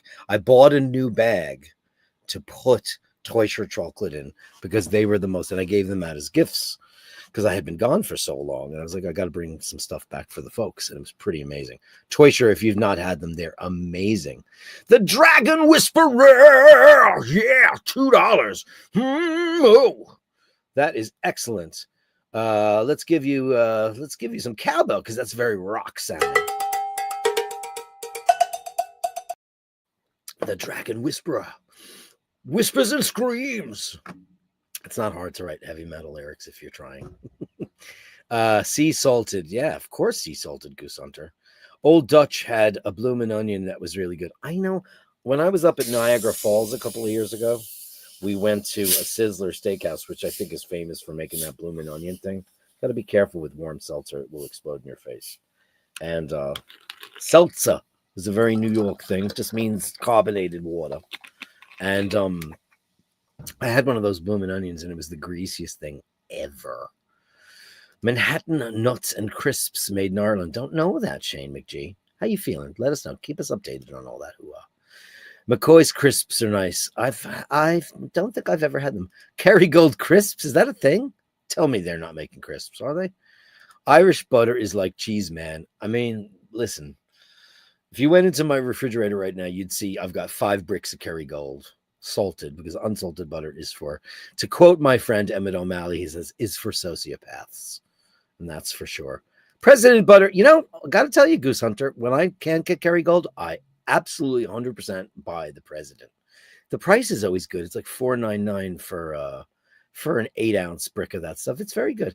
Oh, I don't think it's rubbish. I don't think so. You know what's rubbish? Italian butter. Italians do so many things right, but they have no concept of butter. Their butter is just ugh. There's one that comes in a paper wrapper, and I think it's made by the Parmigiano Reggiano folks because it's got like that seal on it. And I bought it once just out of curiosity. I think it was $10 for a tube of it, and it was just meh. It was nothing to write home about. It was very, very pale white. You know, Kerrygold butter is yellow because it's grass-fed cows and all that stuff. It's unbelievable stuff. Speaking of jellyfish, check out the immortal jellyfish. It does not die. Oh, sure. Oh, that thing. Hey, come on, crazy person. I have quite a sum of it left, my friend, even though I drink it like I devoured I made a triple espresso today out of your stuff. Drooby doo. Where are you? Do you have a great cake? I don't have the Gallery of Bashtards up tonight because it's not a Friday thing, but if you have one, does anybody have one? Oh, wait a second. Oh, I didn't know Christopher Ward made it to know. Look at that. Oh, look at this. Look at you guys. Why don't I show some of this? I don't normally do this on Fridays, but why wouldn't I? Why wouldn't I do that? Let's do it. Send us a picture, K, a new K shot. You're too kind, my friend. You're way too kind. You've got me in the coffee chips, my buddy boy. Here's Louise rocking a Christopher Ward. Look at that. Isn't that lovely, man? What they do to a dial, they really know what they're doing. Look how lovely that is. I'll tell you, man, Christopher Ward owes you some kind of fee for the pimping that you've done for this brand. You know who wants one? Carolyn Martin. Carolyn Martin's really wants it. That's one of my favorites because, man, that Bakelite bezel does it for me in a massive way. And I love that logo. Of course, the PO. We love that. Classic looking. That's a very big date window.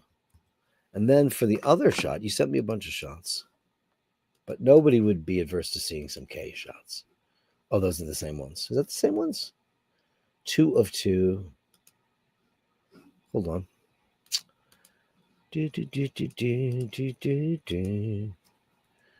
There's that lovely shot. Christopher Ward. Yeah. Oh, they're the same. Oh, no, that's different. Look at that DeVille. Oh, who doesn't love a DeVille? And look at you two looking great. Oh, aren't you fancy dressed tonight? You going to a very romantic dinner? I hope you are. You both look smashing. That's lovely. I love a DeVille. You know that. Look at that, Christopher Ward. Look at that. Fantastic.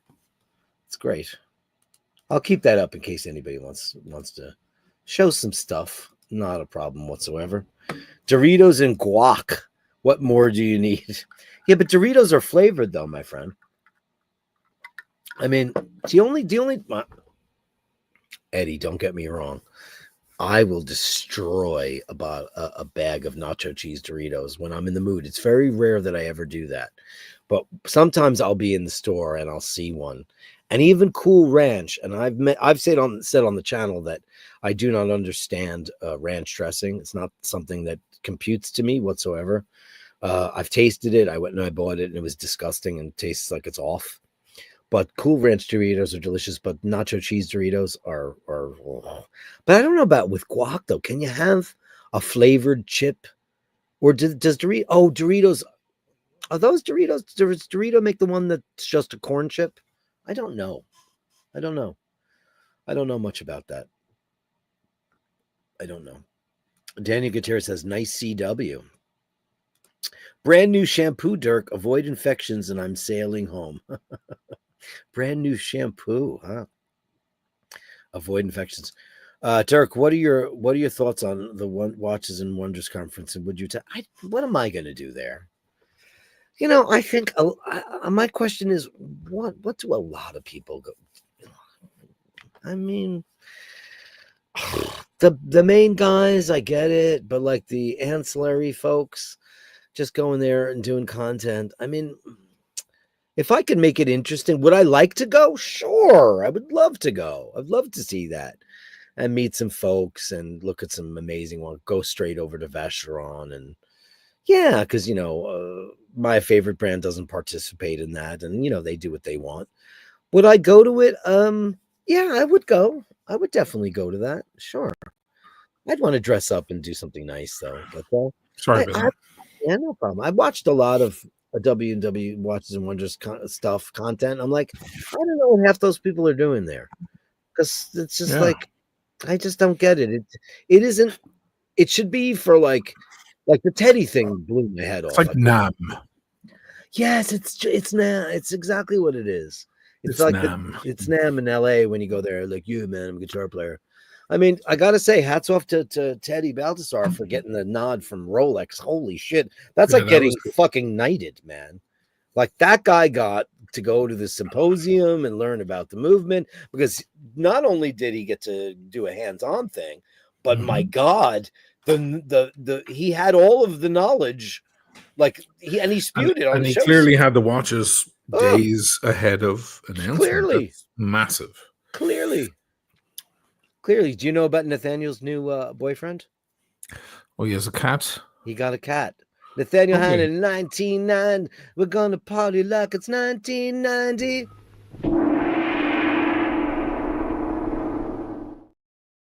And here it is. Nice. Gizmo is the name of his cat. Wait till you see this thing. Sure. Holy smackaroonies. This thing is so cute. I just want to devour it. Oh my God. Oh.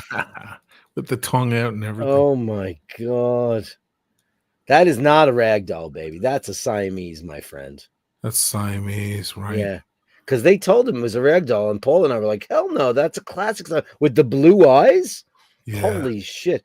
This cat is so amazing. Gizmo, he named it. Look at this thing. Nice. The Bashers that's a named cutie. Carolyn's new puppy, but we don't know what it is yet. Because What about Ray Ray's lambs?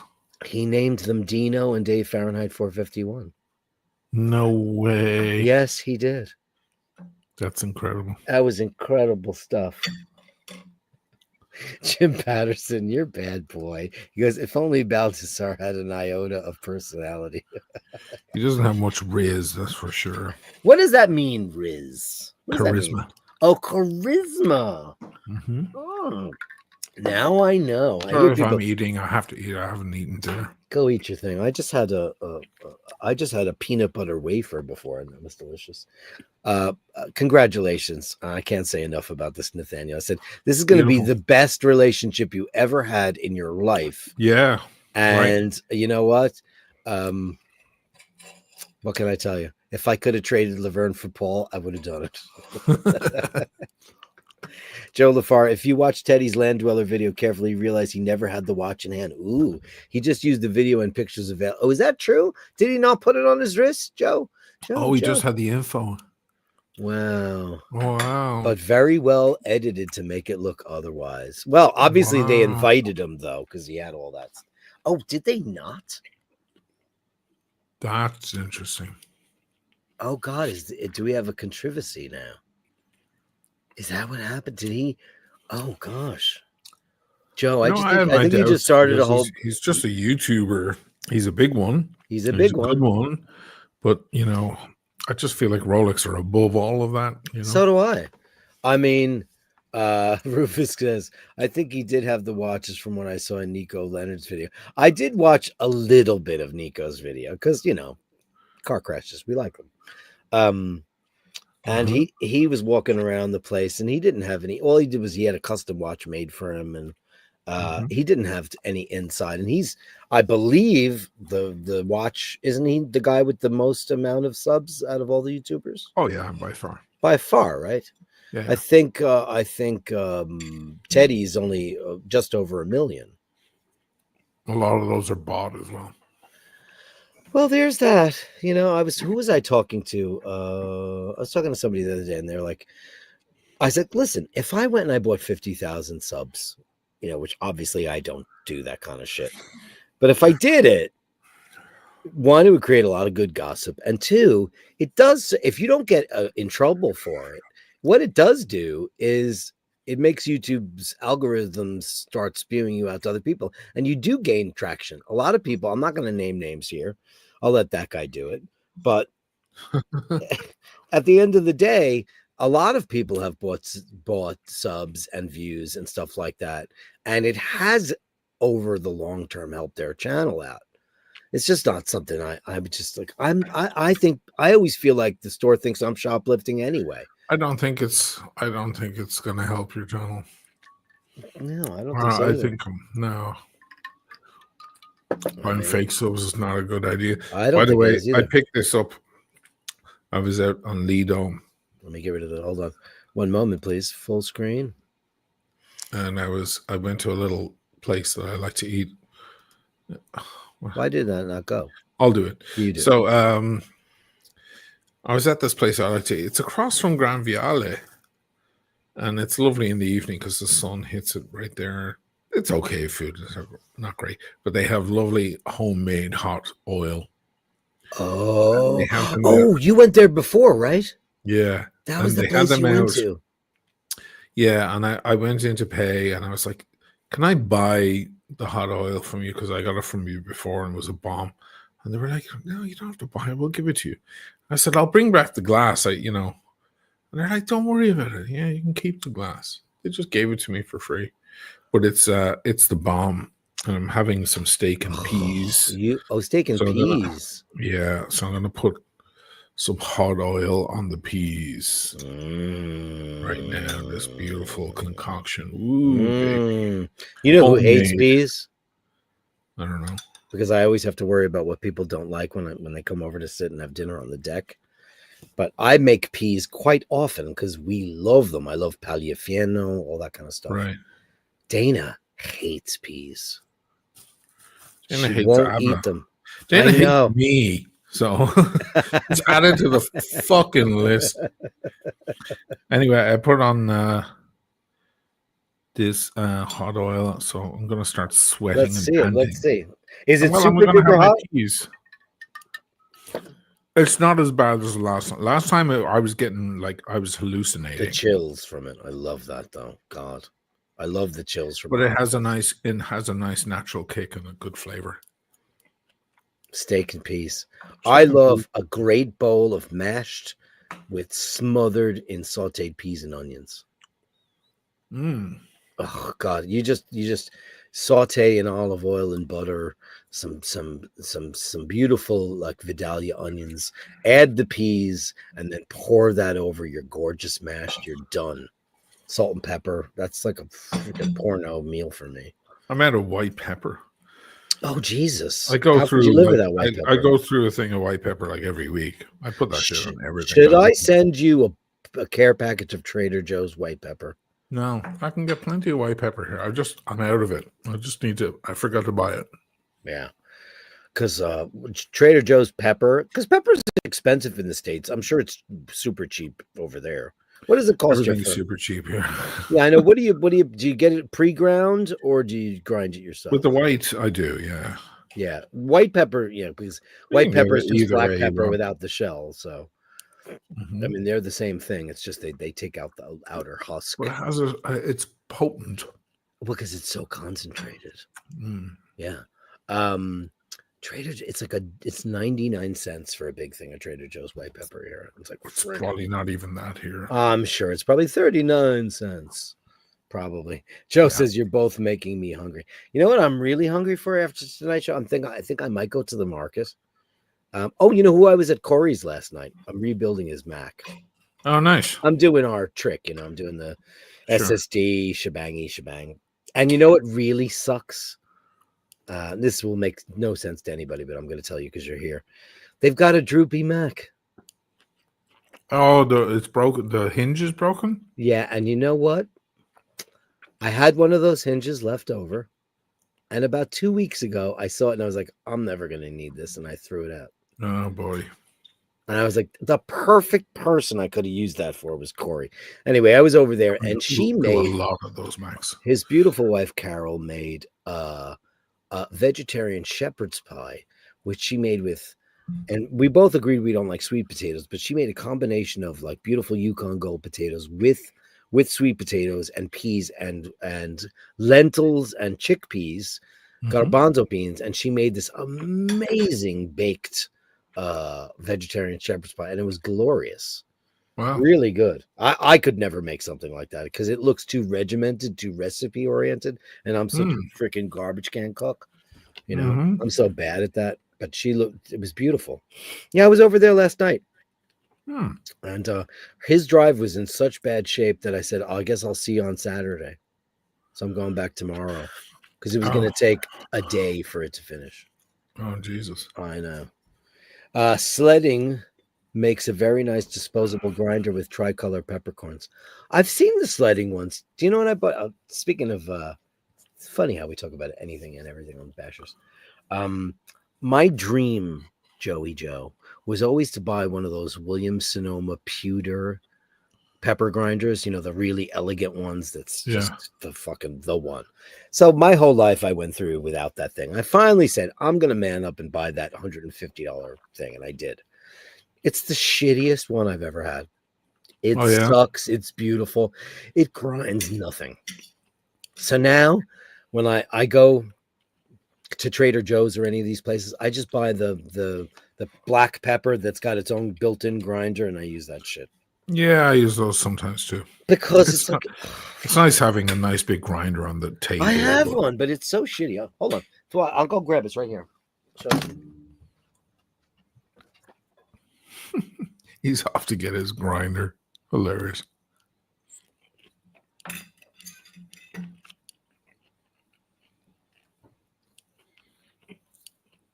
I mean, it's not steakhouse size. You know, like you go to a steakhouse and they come out with that giant phallic thing, but this is the classic one.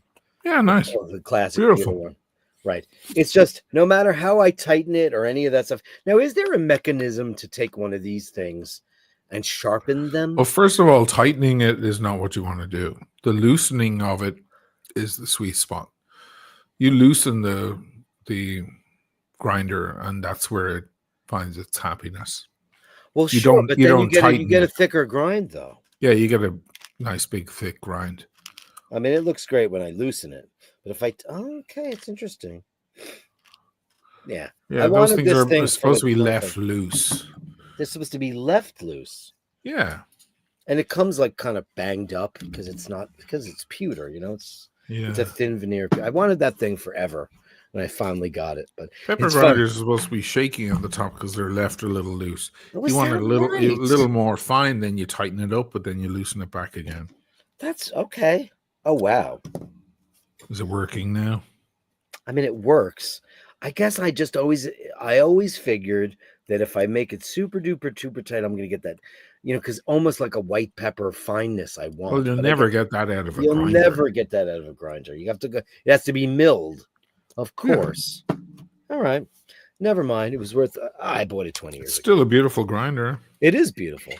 Peugeot pepper grinder. You know who also makes a great pepper grinder is the company that makes those fancy French stoves, Le Cornu. Those are amazing. Le Creuset make great pepper grinders. I mean, listen, there's lots of them. I just always saw a bunch of those Alessi ones, a big 2 foot long ones. Oh my God, they're used. Mm-hmm. Drew goes, do you get this? Do you get this? Let's Drew, let's see if he gets it. Do you get that? Grinder looking for me, yeah. It's not a gay porn thing. It's not like it has nothing to do with the app. Oh, well, then I don't get it. Grinder looking for me. It's a Judas Priest song. Oh, wow. Which means it's gay. I was it is a gay song. Because nobody knew Rob Halford was writing all these subliminal messages in his metal songs. How embarrassed were all those metal boys. You know what the funny thing is? I'll say this.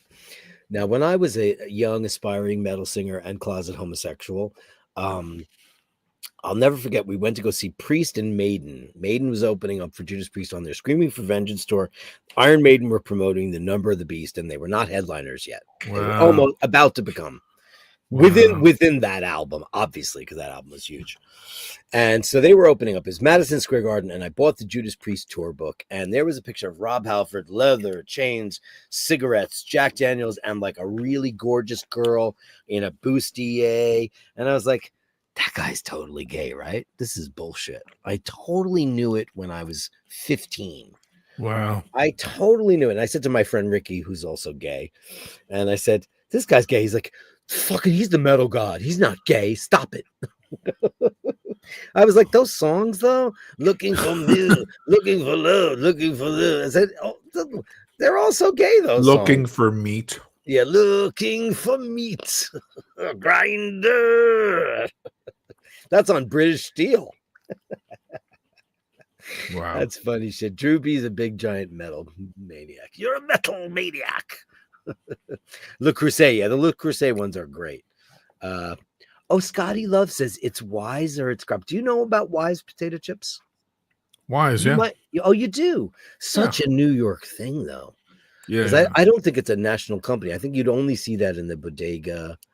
And I just recently saw them on the shelf and I bought them for nostalgic reasons. But I didn't think that would be there, you know? Wow. Porsche made good. Oh, they did. Oh, man. But they were so expensive, Goose Hunter. I saw them. I had a Porsche design bag that Paul got me for one of my iterations of my man bags. And it was a beautiful, beautiful thing. They make gorgeous products, but they're so expensive. I saw those salt and pepper grinders and they were in the multiple hundreds, like $200-300. Scotty Love says no audio. What are you talking about? Did that happen, people? Why would there be no audio from Dirk? Can you hear me? Hello? I can hear you. Number if 9? I can hear you, everyone Number can hear 9, you. number 9, number 9. Number 9. Scotty Love, did you lean on your keyboard? Did your cat walk across the keyboard? Oh boy. Audio's okay. No, he's tripping. Yeah, audio's fine. Scotty Love.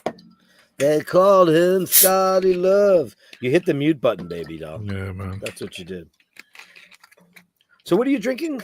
Did you still drinking that bottle? I'm the Barolo thing. Oh, that Barolo. That's great. I haven't had a Barolo in a Good. while. Danny Gutierrez wants to know if John Travolta is gay. I was like, well, I haven't slept with him, so have you? So then we have no answer for you. People say he is, but people say everybody's gay.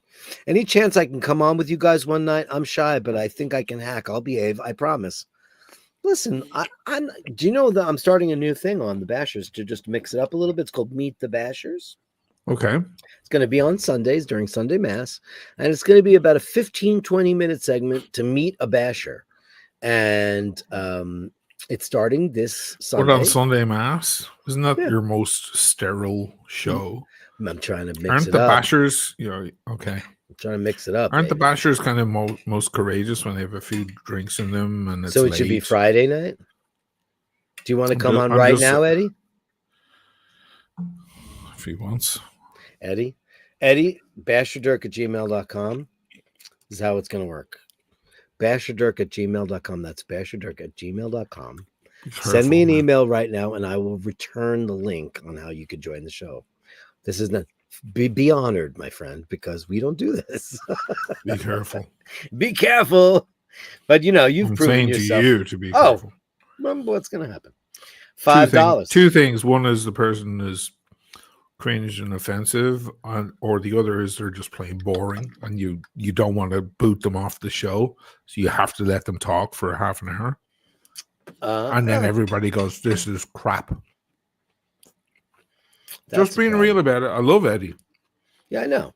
There's one thing Eddie in the chat. There's another thing Eddie on live on the screen. I've experienced a little bit of that sometimes. First of all, there's nothing that will make me run from a channel faster. Is there? Well, that's why I don't watch a lot of the channels that people watch, because I don't like the panel shows. Because like you and I might talk over each other a little bit here or there. However, there's only 2 of us. But when you get 5-6 guys in the room, it becomes a maelstrom of nonsense. At least with 5 or 6 guys, a couple of them could be interesting and a couple of them aren't. Right. You have one on, then you're relying on. I'm just saying, been around the block a few times. Eddie says, okay, 5 minutes, guys. I'm scared. Okay. All right. Listen, I'm going to trust the Bashers. Here is Drew B with a picture of Cow, who, by the way, special shout outs to. Are you aware of who Kay is? Machine? Okay. Any idea? So, okay. So, Drew B. Doo is one of our great bashers, and he rescued a bunch of cats. He's got a son, is an amazing drummer. He's studying with Todd Zuckerman. Very cool stuff. Him and his family, they have 6 cats, and they found this cat. The neighbor called them because they found a cat who got hit by a car and its leg was broken. The leg needed to be amputated. They adopted this cat, and her name is Kay, and she's become a superstar on my show. And this is the cow. This is Cow, the cat that already lived there, and this is the one that showed all the cats in the house. Be nice to this cat. Let's protect her. Let's all be friends. So that's from Drooby Doo. So we love this picture of Cow. Thanks so much. I know what all the names of everybody's cats, and that's how it goes. And let's see what else I got here. And then Drew says Andrew wearing of. Oh yeah. So here's Drew's son, Andrew, and he's wearing a stick shirt. He does the master classes with. Oh look, he's got a Judas Priest Invincible Shield. Look at that. Are you at Rob Halford's show? Oh, this is at the Judas Priest show, huh? You get to wear Rob's outfit. Oh, look at that. Look at that. Look at that. It's a mic stand made out of chains. That's very metal, bro. Look at Andrew. Andrew, I gave him a challenge. He's on Instagram, Andrew Bangs Drums, and he said, give him a song challenge. So what did I pick? Burn by Deep Purple. And you know what? He did an amazing job. Because that song is like all one insane solo. He's wearing Rob Halford's trench coats. You guys did the meet and greet. I'm very. How did that go for you, Drew? How did it work out? Because I am not a big fan of the meet and greets for money. I just think it's like, Rob Halford's a millionaire many times over. I can understand some of the bands that are coming up that need to do that for revenue streams. I get it. But like when you're Gene Simmons and Paul Stanley, yeah, why don't you come to my show and I'll let you hold my bass for $3,000. Gene Simmons had to cancel his tour because of the controversy over the fact that you could be my roadie for $12,000 a day. Okay. He was going to charge people to be his roadie for $12,000 a day. I don't like that. Gene Simmons? Gene was, yeah. Well, yeah. Shocker. Come on my show. Shocker. Yeah. He found every which way to sell his brand. Oh, it's just and his shit music. I'm sorry. That's fucking worst band ever. You're from a different era. You're from a different era. You just can't. There's no way. Listen, I'm not confrontational with it. If you don't get it, you don't get it, and I understand that. He's a great bass player, though, dude. He's a very McCartney-esque bass player. If you just listen to the bass playing, you'd be like, oh, I get it now. He's a very good, very tasty bass player. It's not like it's not Nicky Six. It's not that. It's not that. He's playing some really great walking bass lines and very cool shit. But I get why you don't get it, and that's fine. You're 8 years younger than me, and it's like I got hit right in the fucking zeitgeist. Like shit, I was targeted. I was groomed perfectly for that era. It's like why I was talking to I want to rock and roll all night and party every day. And party every day. Do you know what? That sells. Never pick on a rapper. Never ever pick on a rapper who goes, I've got the money and the bitches and I'm partying all day, because they said the same fucking shit. I know. Yeah, but that shit is so bad though. It's like I got my mind on my money and my money on my mind and my mind. That's actually pretty good, though. I like good rappers if they're good. I don't have a problem with rappers. Good rappers talk about the police and problems in the ghetto. No, they don't anymore. That was NWA, and that shit was amazing. It was a long time ago, yeah. Like now, it's just like I've tried to listen to Kendrick Lamar. There's Kendrick. And there's I just don't get the Kendrick Lamar thing. It's very This messy. Is America guy is pretty good. Who's that guy? This Is America, Childish Gambino. Pretty good.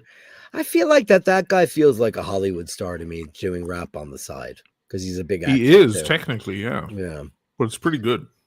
I love how Shamie G says Bash has got talent. Eddie says Asheen doesn't love me; he just loves my doggy style. Word, bro. It's a lot to assume that just coming on the channel, but whatever, it's fine. Ben I'll sit back and watch the lesson be learned. band wasn't doing a meet and greet. I Because mean, listen, we're just regular dudes who just talk. We don't actually have a skill with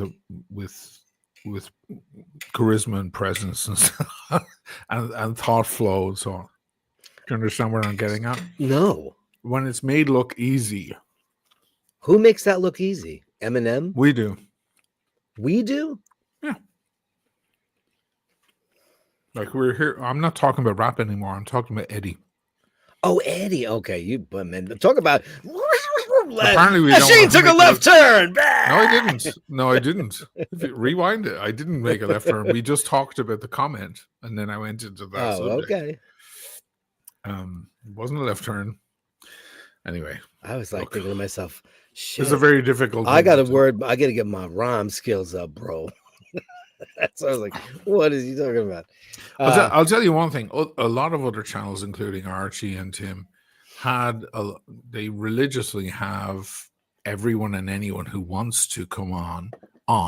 Yes. And 90% of them are god awful and Oh yeah. and cringe. Well, that's why I don't. And then watch sometimes somebody is decent, and it's nothing to do with whether they're a smart or intelligent person or any of that stuff. Being able to talk into a microphone to people about whatever comes to mind is a skill, and is a thing that, or it's either a skill you're born with or you learn it over time. Do you not think of being and Irish to an helps? audience, well, that helps. To an audience, it probably seems very easy. Oh. It probably seems quite easy, but it isn't as easy, and you get shown that when random people come onto the show who are viewers. Some of them, 1 in 10, maybe 1 in 20, 1 in 50, do actually have a little bit of natural skill with it and are able to catch up. And God knows that Tim Wright was one of those guys that was born out of the Archie universe, and Tim just is at this point a super professional with it. But do you think on his own though, or is it with the people he chooses? Tim needs co-hosts. Does he choose them? Does he choose them very, very accordingly? Is he very it's a shit show, and he has a lot of cringe morons on, and he has a lot of very interesting people who are just flat out boring. They're very smart. Sure. They have a lot to say, sure, but they cannot engage with the audience, or the audience just find them incredibly boring. It could be anything from your tonality in your voice to the pacing and the way you speak to the thought process you have. There are a ton of things. I think people look at TV all the time and TV presenters and assume, oh, I could do that job. Not knowing they can't. No, they can't. And so but you're entering into you're just be careful. That's all I'm saying. That's why no. Okay, yeah. That's why I said be careful.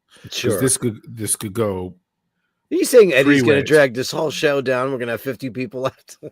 I mean, it could happen. I don't think so, because if I've had a couple of people on the show. If Eddie is engaging and brilliant and has a natural skill for it, fantastic. If he's not, we can't boot him from the show. Otherwise, we'll look like assholes. And then, we kicked him off the show after 5 minutes. That's not very nice. And he'll never be back. And he's a great watcher. I love him. So it's our responsibility as hosts to not let the fourth wall break down. Oh, okay. Do you understand? That's why I started that. Okay. Wouldn't it be weird if the guy with nearly 250,000 subs actually knew what he was talking about with us? Sorry to be arrogant, but I've seen this over and over and over again on many, many channels, including my own. But don't you think that also there are people out there who watch Joe Rogan and think he's boring, or watch you or me or whomever and think, wow, that's not for me? Well, that's just a matter of taste. Sure. I mean, I find Joe Rogan quite boring. I think Joe Rogan, I've never liked Joe Rogan. And I called him a meathead, and everybody jumped on me for that. And when you see a singer like Bublé or someone who allows a singer up from the crowd with the microphone, you've seen those clips? I've watched them all. And he's always like, please fucking know how to sing. And you know why he's saying that? Because he's thinking, if they can't and they think they can sing, terrible, yeah. It's just, what is he going to do? Kick them off the stage? He looks like the biggest dick, and people will never come back to his show. They're putting him in a compromising spot. I love that you brought him up, because that guy he has to pray that they're actually fire. a fucking good singer. And if they aren't, then it's a great clip. The Dave Grohl thing. Do or die. It's a do or die. It's a left or right turn. He's like, you got, remember that guy, the Kiss guy that came up and rocked their fucking stage? You've seen that, right? The Foo Fighters. They had this guy in Mexico, and he got on the stage and he was wearing like Kiss makeup. He's like, Kiss guy, now if you suck, I'm gonna kick you off the fucking stage. And he got up there and he took over the fucking stadium. He was amazing. That's the clip you saw. Why? Because that's the one that made it. That made it. There's another 99 that are fucking embarrassing, and we wish they never happened. That's terrible. I've seen Bublé live twice, and like the first time I didn't want to go because I was like, oh, this is going to be such milquetoast shit. And that guy was like a fucking rock star on stage. He had so much fucking riz, bro. It was insane. Now I'm using riz, baby. You like that? Riz. He had so much riz. That guy had so much riz. And he did bring up a person on stage, and they weren't so good. But you know what he did? He grabbed her and he embraced her and he says, it's all good. We all love you. She was not good. He just grabbed her. He saw she was struggling and it wasn't fun. And he grabbed her and he held her because he's got riz. That guy was amazing. Nice. Yeah. And his show, by the way, anybody out there, like obviously you all know my background. I didn't want to go see that guy. I got great. I had like Goldman Sachs box seats. So I was like, fuck, I'm in. And we went there and holy shit, that guy, it was like going to see David Lee Roth in 1978. He was all over the stage. He sounded great. There was none of that auto-tune that he uses all over his records. He was a fucking rock star live, and it was great. But he did do that. And I think that that's very brave, but I'm also amazed at some people that don't know. And sorry, Eddie, we're not trying to do that. Look, he goes, we love Eddie. He's fucking hilarious. We love it. Eddie, no, come on. I gave you did you send me? Well, he has to come on now. But now it's going to be tough because I kind of laid down the law. But I'm not trying to take over, just trying to say, no, Eddie, come. Nobody thinks you're trying to take over, man. No, nobody thinks that. It's a very natural emotion to want to partake in the thing. Sure. I was at a gig in Brooklyn years ago with that fucking crazy bitch from Staten Island. Oh, she had a few drinks in her. She's a sexy bitch. Yeah. And we were at a mute math gig. Oh, yeah. And those guys were rocking out. And she was like, I'm going up on the stage. I'm going to run up on the stage and start dancing with him. And I had to hold her back because they would have thrown her into the toilet. But in her mind, she was like, I have to go up and dance and be part of the thing. Her mind, it would have been accepting. Instead, it would have been super cringe. And especially an intellectual band like that, they would have been like, who is this? You know what that's called, right? SBS. Sexy bitch psychosis. And that's what all metal bands have talked about. Oh, man, stay away from her. She got SBS. Because they think that they're going to bring their sexuality and their hotness on the stage and that people are going to want to see some girl do her thing. No, people want to watch Neil Peart play his fucking solo, or they want to watch the singer do his thing, or the bass player. They don't want to, like, that's like for Motley Crue and Poison and all the shitty bands that are built around that sexual provocation and all that nonsense. But that's a thing in the metal world. Sexy bitch psychosis. But she has that. She had a few drinks in her, and it gave her that courage. And I was like, I'm so glad that I physically held her back, not in a rough way, just kind of held her back, just saying, no, don't do it. Oh, they're starting a new song, trying to change the subject to deflect the moment, because they would have dragged her off embarrassingly, and it would have been a disgraceful moment, because those guys don't need some stupid floozy walking on the fucking Well, that's stage. What that's going to be. Yeah. That's going to be some rando gets up on stage to shake her. I'll tell you where's a good time for the audience to come in and partake is like on your birthday or on an anniversary when you're inviting a lot of people in. Sure. And then a lot of people kind of come in it. There's nothing expected of them. They don't have to really carry the show in any way. And they're just kind of there. And then maybe one of them has a bit more flair. You never know if you have flair for I never thought I had any flair for this Nobody shit at knows all. until you do it. I was on You stage can't with know. my mouth showed for closed for 25 years with a band. I played in front of how many people with my mouth closed. I never thought I had a voice, any sort of presence on the screen in any way. I'm not saying I do now, but I'm just saying, who would have thunk it if you had told me 15 years ago that you'll be on the screen talking to thousands of people with a microphone? I would have said, you're absolutely crazy. I do not have any of that. You don't know where that shit is coming from. No. It's a normal thing for the audience. You to and just Carolyn Martin fucking put me up against the wall. And you said, you've listen, always been good with that, and I've always seen that in you, and that's why that's very the kind of iBashers. you, but you both 20 cornered me, years and ago, I was said like, no. 20 years ago, I said to Emmett, we were in Rio Grande, and you were behind the bar, and we were drinking margaritas or something that you gave us, and I was like, I want to start a show with. And this by the guy way, that for can the podcast me. nobody ever fucking paid for shit, Rio Grande, because they're closed now. Fuck you. Nobody paid for shit. Are they gone now? They went out of business. They're gone. That's crazy. January 4th, they went out of business. Because Neve's going to be in town in a few weeks. I was thinking because she'd love to reach out to you and hang out for like a coffee or a Are you drink. Kidding me? But, I'll take her wherever she wants to go. But she's staying down the streets. Down the street where? From me? From Rio Grande. Oh, is that right? Well, we can't. Yeah, like Nomad area or whatever. Okay. And and then I was thinking, oh, he'll probably want to like drag them up there, but I guess if it's gone, I've not stepped foot in there since COVID. Oh, okay. Because of the shenanigans that went on there, but yeah, that was I worked there for 25 years, so that place was you've been there 800,525 times. Yeah, I mean, turned to Emmett that time. It was 20 years ago, less, and I said, I'd love to start a show with him because that guy can fucking talk about anything, and he's entertaining and he's funny, and his mind goes at a million miles an hour. And Emmett turned to me and he goes, "It's a brilliant idea." iBashers was born. Yeah, on Apple Music, right? What was the first thing we were on? Apple Music, Apple Podcasts, Apple Podcasts. Before anybody had ever heard what a podcast was, we started a podcast.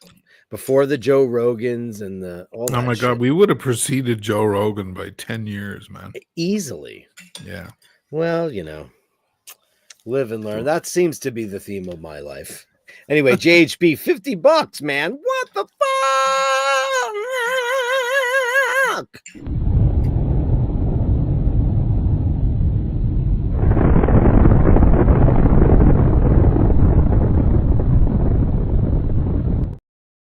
Okay, we need to have a conversation with Eddie right now. Eddie, darling, listen to me, my beautiful one. Come on, man. It's we fine. love you, man. You are one of the most special people that comes on this show. So we're just having a conversation. Eddie. I know you love Eddie. So my email. Don't be shy. You said I'm a little shy. We're gonna be kid gloves with you. We're gonna let's get the guy on there. We'll have a laugh. Pick your brain. Be fucking but great. You have to pull your dick out. That's all I have to say. That's the only. Listen, if you're going to come on the show, you need to pull your dick out. That's all I have to say. Eddie, Basherdirk@gmail.com. I swear we're going to treat you. It's going to be kid gloves. Come on. I'm the kitty cat. I'm the kitty cat whisperer, and he's the dragon. We're your friends. Come on. Don't be afraid of the dragon. Let's get it out. Come on to the show. Come on. Email me right now, and I'll email you the link. I'll tell you what I'm interested in seeing, because Eddie doesn't use his real face. He uses a clip from Boogie Nights, right? Ooh. So we'll finally see the real Eddie, unless he wants to turn his camera off and just be audio, which is an option, Eddie. That's an option if you prefer. A lot of people do that; they leave the camera off, but you have to pull your dick out.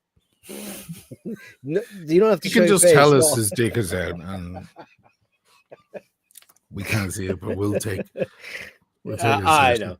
I don't want to put him on the spot, but he did request it. It's just that we just chat. Listen, how fun is it? Listen, it's Friday night. It's 8:10 in New York City on the Eastern Standard Time. It's 800 million o'clock over in Venice. Eddie, now's the time. It's already out. That's what Scotty loves. Scotty loves it. It's already out. That's right. I took it out. That's the best Seinfeld joke ever. How would your date go last night? He took it out. What? He took it out. Took what out? He took it out. Jesus. Julia Louis-Dreyfus, who has the most deadpan delivery of anybody ever in the world. She goes, it. What's it? It. He took it out. Yeah, everybody knows that one. Where is he? Did he leave now? Oh, I feel so bad now. No, he's coming out. He's coming out. Oh, okay. Eddie, Kyle D says, fixing his hair and getting slam back a double shot of whiskey and get your ass on the show. Hey, can I talk to you for a minute about JS? You know, my dear friend JS, he knows him very, very well. Yes. He's the guy that organized the big economic blackout for all that stuff. And it was very successful. They did a second one. Now they're about to do a really big one. Anyway, the New York Times went after him. He's been fairly big on the other side of things. I know a lot of political pundits. Yep. And one, Blakely, who was on my show a couple of times, reposted one of his videos. Mm-hmm. And I contacted Blakely saying, I actually know him from years ago. He's a drummer. Yeah, sure. You know him very well. Yeah. Yeah. So yeah, he's out there. He's putting himself in the front lines. Yeah. So he had an altercation many, many years ago with a woman who he owned a coffee shop, and she accused him of sexual harassment, which is not possible. And he wound up he went through the court system and all this stuff. She got fired because she was for whatever reason, she got fired. But, he's a married man. He's got a bunch of kids and, all this stuff. Anyway, the state of Connecticut reviewed his case because the New York Times, instead of promoting, by the way, New York Times is Turncoat publication. They have, I don't know who's running that show over there right now, but they are firmly in a camp that I want nothing to do. I canceled my subscription. Mm-hmm. And so they they published the Screams Without Words article, the place should be burnt to the ground. So they published an article about this economic blackout and its success, and what they did instead of focusing on that was they said that the founder of that my dear friend JS was involved in a sexual misadventure and a lawsuit for sexual harassment against with this woman. So they tried to destroy him in the New York Times. They smeared his character. They smeared him. So he sued them. And the state of Connecticut, where he resided at the time, wrote him and said, we need to get you on the phone with the district attorney. So they got on the phone and they said, we pulled your file back up and we reviewed it because it was still on record on file. So they said, we're going to expunge this. We're going to get rid of the whole thing. We just need a bunch of statements from some people, blah, blah, blah, blah, blah. So he contacted me today about that. As a character witness, et cetera, et cetera, et cetera, for somebody who's known him my whole life. Right. And, but it was like a horrific thing. And how did I get onto this topic? It was because I forget. Jesus, somebody said something. It'll come to you in a second. It'll come to me. But this is a guy, Eddie, that came out of nowhere. He's a drummer in a band. Drummers are always the guys in the back. And now this guy has been on CNN and every news outlet talking about. Yeah, and his TikTok following is pretty big. It's pretty big. He has a lot to say. He's very outspoken. He's come up a couple of times in my feed. I'm like, hey, there he is, man. Oh, yeah. That's so funny. He's moved out of the New York area. He lives in the Midwest now. Because that's where his wife's career trajectory took her. And she's amazing. And this is a guy that I've known since I am probably 12 years old, maybe. Right. And he played with my solo band, but he also played drums on the last Hitman record. Listen, I don't want to ever come to conclusions with this stuff, but I can't imagine that guy sexually assaulting anyone. Oh God, no. Not at all. You know what he's doing? He's going in the woods and he's feeding all the bears. That's what he did. He lived in the woods in Connecticut. So we went up to visit him and I was like, oh my God, this place is he's like, that could sound creepy, but I'm sure he does it in the loveliest way. He goes, you want to see what my day is? And he made some food and we went out and we placed it in various areas in the woods for all the bear cubs, so they would. And he's married to one of Amin Oshin. His wife is from Hungary, and her brother is. We're boycotting Hungary right now. What's that? Who's boycotting? We're boycotting everyone. Are we? Yeah. Why did they jump on the Zio Because train? BB flew there. He should have been arrested because they're part of the ICC, but they neglected the ICC. Why did they do that? For all the reasons we want to boycott them. He should have been arrested the minute he stepped. If BB flies to Ireland, he's under arrest.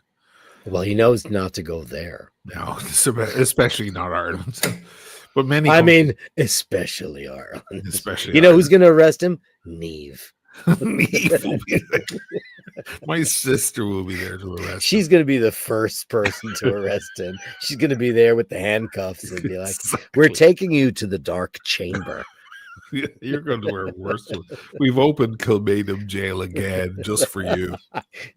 And bravo, Neve. Oh, that's fucked up. Anyway, his wife, she's beautiful, and they've got beautiful kids, and he's one of the most beautiful people I've ever known. And this girl, you know, she was young and he had money. He came into money when he was very young. He grew up in a fucking ghetto. He grew up in the worst neighborhood of all of Queens, New York. He had not a pot to piss on. His mother was a fuck up. Sister was a fuck up. And then he had a distant aunt, and she died, and she left him a lot of money. And you know what he did? He moved to Connecticut. He got the fuck out of there. He opened up his own cafe and started a beautiful life for himself. And then some girl said what she alleged, it never went anywhere. But I think at the end of the day, I think he pled out just to get rid of it, but that's on record forever. Oh, fuck. I think he was ill-advised. Oh, that's a shame. Because it was going to cost him way more money, and he just wanted it to go away. And she was just because anybody can say anything about, you know. That's a catch-22 for a lot of people. You may be in the right, but it's going to ruin your life trying to prove it. Versus you can move on, but have that stain on your history forever. Or he's actually guilty. Yeah, he's not. I don't think he is, but I'm just saying from a technical standpoint. I mean, he's a nerd. You know what he does? He's one of the first 3D printers I ever met in my life. And when he started making, I remember. Remember when he was making lightsabers? Didn't he help you with AI? Yes, he did. He's a nerd. I mean, it's like the guy, you know, the funny thing about him is he's a sweetheart. He has no game. It's like the last thing he's going to do is say something or be provocative towards a woman. Anyway, long story short, Eddie, what I'm getting at is this guy talks in front of like CNN and all these people right now. And I know you say I was kidding another time. I'm kind of disappointed right now because I would have loved to have you on the show. It's my fault. All right. Well, because I threw a dampener on it. Eddie. But I threw a dampener on it, not because of Eddie, because of my experience with these things and how they go. Right. Just watch Tim's show for a few weeks. You'll see. Oh, I've watched his show, and I've turned his show off when I just go, it's not a decent Tim show. It's like no. You'll witness the shit show of various characters coming in. I remember Bear Clooney when he used to be on shows, and I was like, I want to turn. The funny thing was, Paul was watching the shows at that time, and he said, because Bear Clooney was always hungry. He'd see people's food and go, "Oh, I'm just hungry." Like, what are you eating? You're right. Well, there's no doubt that Eddie is a cooler guy than that, for sure. Of course. I'm just saying that there are so many more factors, etc., etc. And if you want the show, listen, it's your show, Dirk. You can have anyone you want on there. You can have the entire crowd. I want Eddie on the show. Well, then, it's up to you. Eddie, come on the show. Please, Ricky, let me be on the show. Did you get my cunt club email? What did I get? Oh, that one. Yeah. Okay. We can't talk about that. We can't talk about that one. No, I know we can't, but it's so funny. Yeah. All I have to say is Deborah Messing, fuck off. Worst bitch. Oh, God, stop. Worst bitch on her. Well, there's worse, but she's not so good. She's just somebody who wants to get the smoke blown as far up her holes as possible. She compares herself to Lucille Ball. Like, what? God. How does anybody do? Madeline Kahn did not do that. That's fucking crazy town. What is You wrong should never with you? do that kind of stuff. Never blow any smoke up your own hole. It looks No. awful. I mean, every now and then you can give yourself a tiny compliment, but this is why we love Alec Baldwin, right? Because he never talks about himself. He always talks about other people. Except have you watched any of it yet? I heard some. I've watched all of it. I'm addicted. I can't stop. Is it still going? I want to strangle her. She's the worst thing ever. And he's a beaten So man. here's an interesting observation. Apparently, when she loses her shit, when she gets mad at him, she goes into the Spagnola. Yeah, which is completely fictitious. That's a reverse. Because even when you're super fluent in a different language, and I can get angry in Italian, sure I can. But if I get really emotional, I'm going back to my primitive old Dublin. You're right. I'll turn into Conor McGregor. I'll be like, what the fuck? You've both your fucking head in you. I'll go all the way back to the very start. That's what people tend to do, even if they have new languages in their life. They go back to the original. Like if you take my daughter, right? In English, she doesn't even think about it. Like it's super fluent for her. She's never thought about it. She sounds. If you get her mad, she will flip into Veneto Italian like you've never seen before, because it all goes back to the first thing. So it doesn't make sense. This Ilaria. It is completely a construct. This woman does not do anything without anything. Time you've ever seen her do that, it's premeditated. There's no way, because it's everything about her is fake. And you can see on the show, he just gives up. It's a white flag. He gives the fuck up. Yeah, he's lost the battle. She interrupts him constantly. She puts down all of his thoughts. Hillary, thank you, Sharon. It's not Hillary, it's Hillary. Yeah, it's Hillary. Hillary Thomas. Yeah. Anyway, look how handsome Eddie is. Well, here's me. Everyone. That's the real Eddie? That's the real Eddie. You're a fucking ride, kid. You know what's really behind me criticizing the idea of having someone on? It's fear I'll be usurped. It's the fear that someone better will come onto that. I'm kidding. But I'm just saying. I'm trying. Really? No, it's not. I'm just trying to throw Eddie a bone. Oh my God, he's going to come and chew all the scenery. I don't want you to be great. You know, we just want you to be you. You know, these people in showbiz and so on who are afraid that someone will be great. That's called chewing the scenery.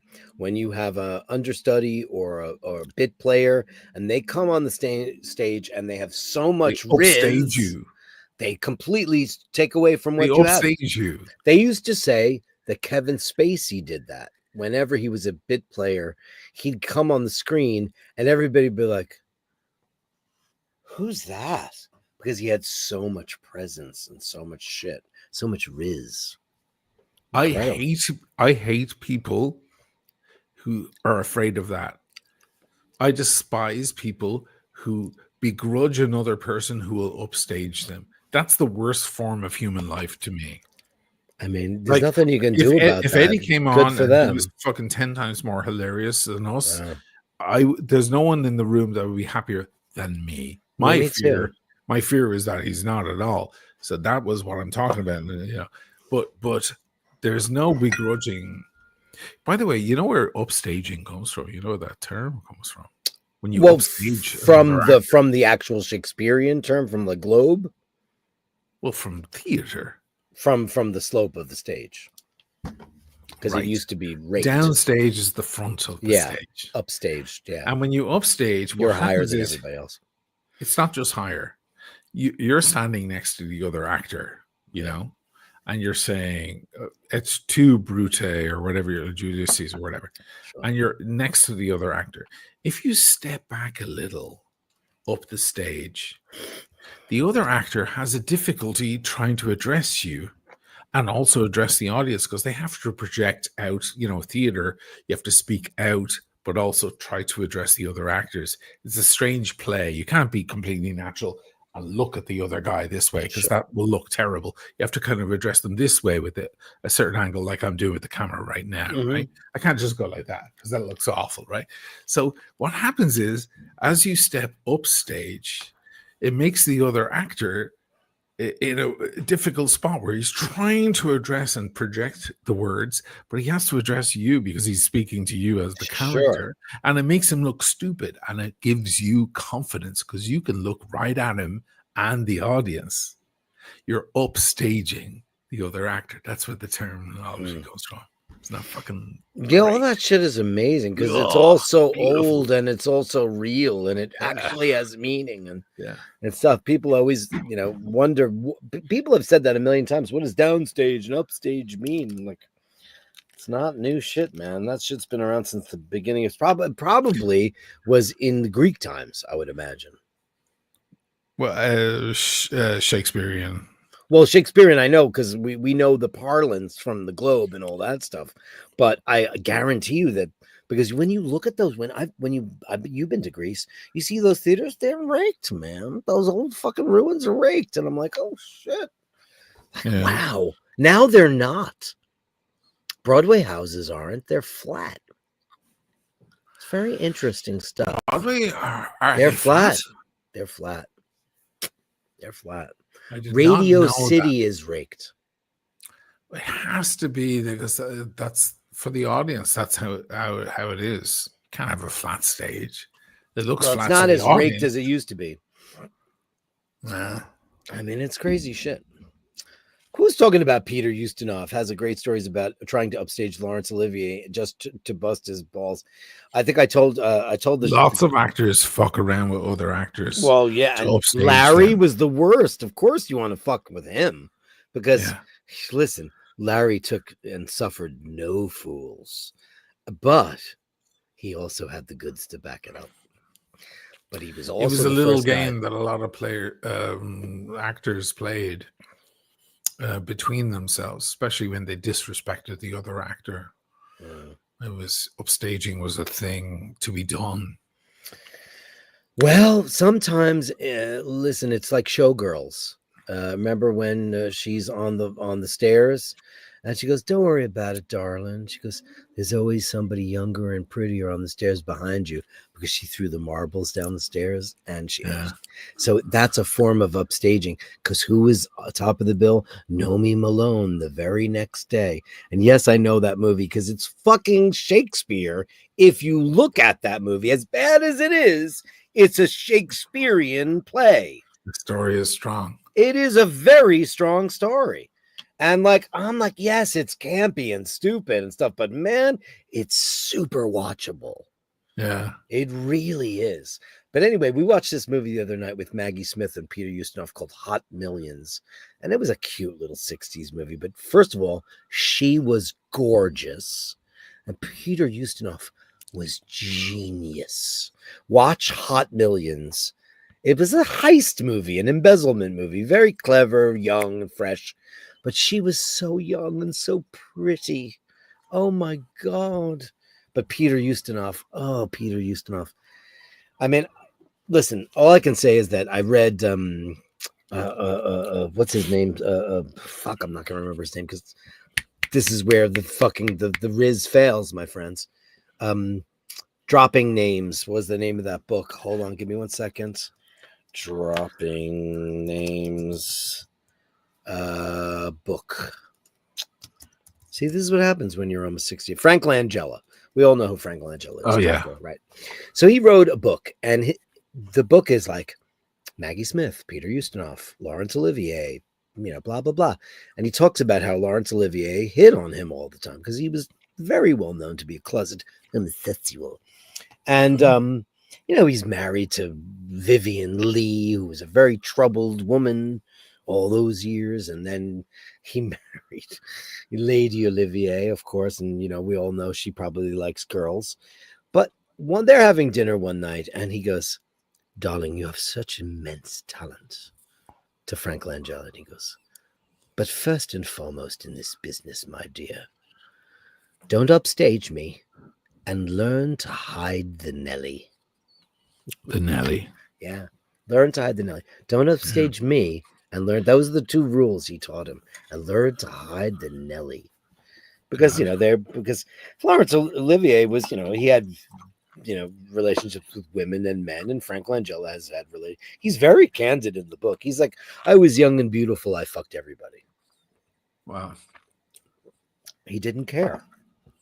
Because when you have, and he was, you wouldn't think so now as an older man. He's well into his 80s, but he was very, very beautiful in his youth. As are most people.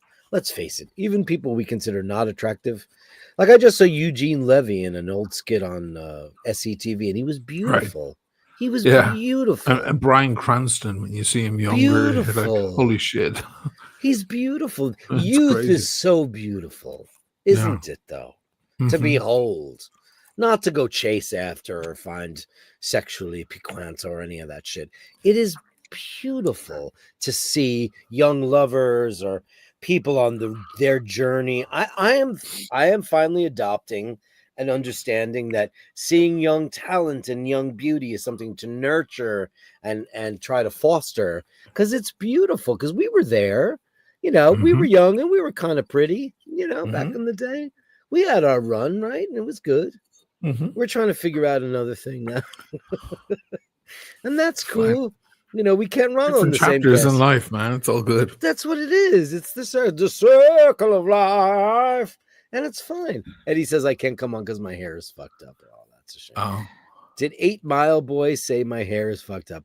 By the way, 8 Mile is a great fucking movie. Yes, it is. Did you ever see that? Yes. It's fucking amazing. I've tried to get Paul to watch that movie and he's not interested. And I'm like, you're so wrong. It's so good. And he never made another movie, right? Because, what would be the point? No. Plus, I don't think anybody would care if Eminem even made another record. I think it was of a time, and I think it's over. I just think that whole shit, nobody cares about what he does. With his immense skills and stuff. He does have immense skills, yeah. Yeah, it's immense talent. There's no, listen, if every black rapper in the world says you're the greatest of all time, that says something. Then you're probably the greatest of all time. Then you're probably the greatest. It takes them a lot of pain to. It can't be easy to say that, because rap does not come from a white man's world. Kudos to them that they said that. Yeah, they all said that. They're like this is our art, but the best fucker out there is a little white boy. Yeah, that's a crazy thing to say, and you must assume it's true because they're saying it. I have to take a quick pee, but I want to get back in a minute, and I want to say, can we talk about Gloria Estefan and Emilio Estefan in a minute? Sure. Is there any good reason to? Yeah, they were just named in the lawsuit with the freakouts, the freak-offs. Oh, fuck.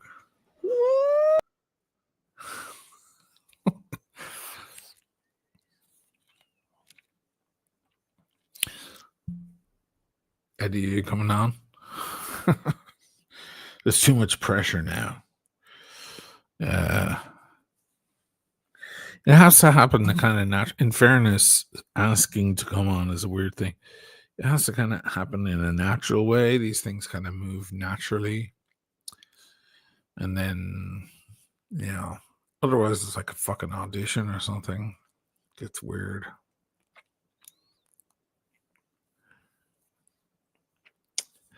It's a shocking thing, but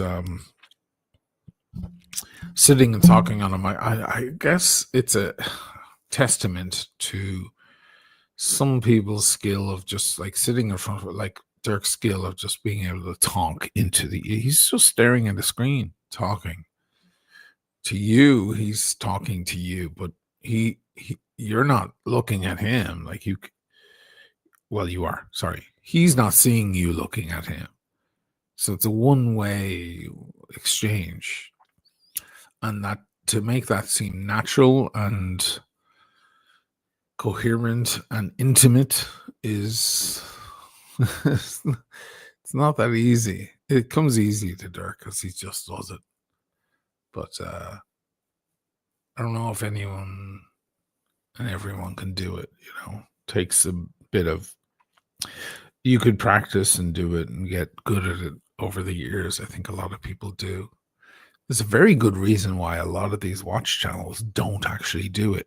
It's not just because the algorithm hates it. It's also because they don't have any earthly idea how to hold that kind of monologue for a long time.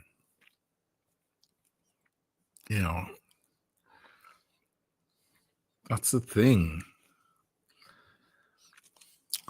That's a skill, if you want to put it that way.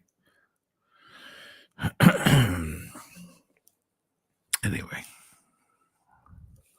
all I'm saying is I've seen it go fucking south so many times. And luckily, the channels that do it just go, oh, okay, thanks for being on. Or they have like 16 other people or whatever, and it kind of breezes over it. Andrew says, if you could pick an age in your life to wake up tomorrow and start again, what would it be? 27. That's a great question, isn't it? 27. I peaked. 27. I would know how to keep that peak up. I was at the height of my vocal abilities. I was at the height of my best look. I was at, like, didn't have the business acumen I needed that I have now, more or less. And I would have been able to. I don't like thinking about that question. I know it's tough, but it's a fun, reflective thing, Andrew. I think it's very interesting. But I'll say 27 because, like I could have made shit happen had I just been a little ballsier and a little bit more assertive. I mean, listen, not to sound melancholic or any of that shit, but I used to sit in my lawyer Michael Guido's office. Michael Guido was John Bon Jovi's attorney, and he was my attorney. I had the best attorney in all of rock, and I had tools at my disposal. And I gave him, I'll never forget, Kate Bush's The Sensual World came out, and I bought it the day it came out, and I had it in my hand, and he goes, "Oh, new Kate Bush," and I gave it to him, and we talked about Kate Bush. And he said, "What do you see yourself in 20 years?" And I said, I want to be a tenth of what she is. And that ruined him. That was the worst thing I could have ever said to him. Because you know why? She doesn't sell. He wanted me to say, I want to be John Bon Jovi. And I knew from that moment, I knew that episode replays in my head.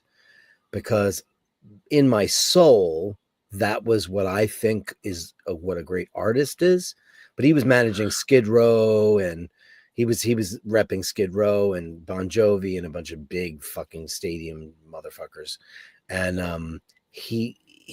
I saw him many years later, and he goes, you know what ruined you for me? He goes, that Kate Bush shit. And I knew it. I fucking knew it. Jesus. I knew it. I would have just been smarter, and I just would have said, I want to be David Lee Roth.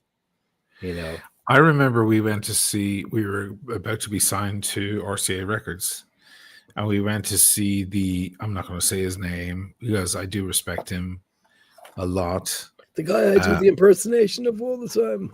No.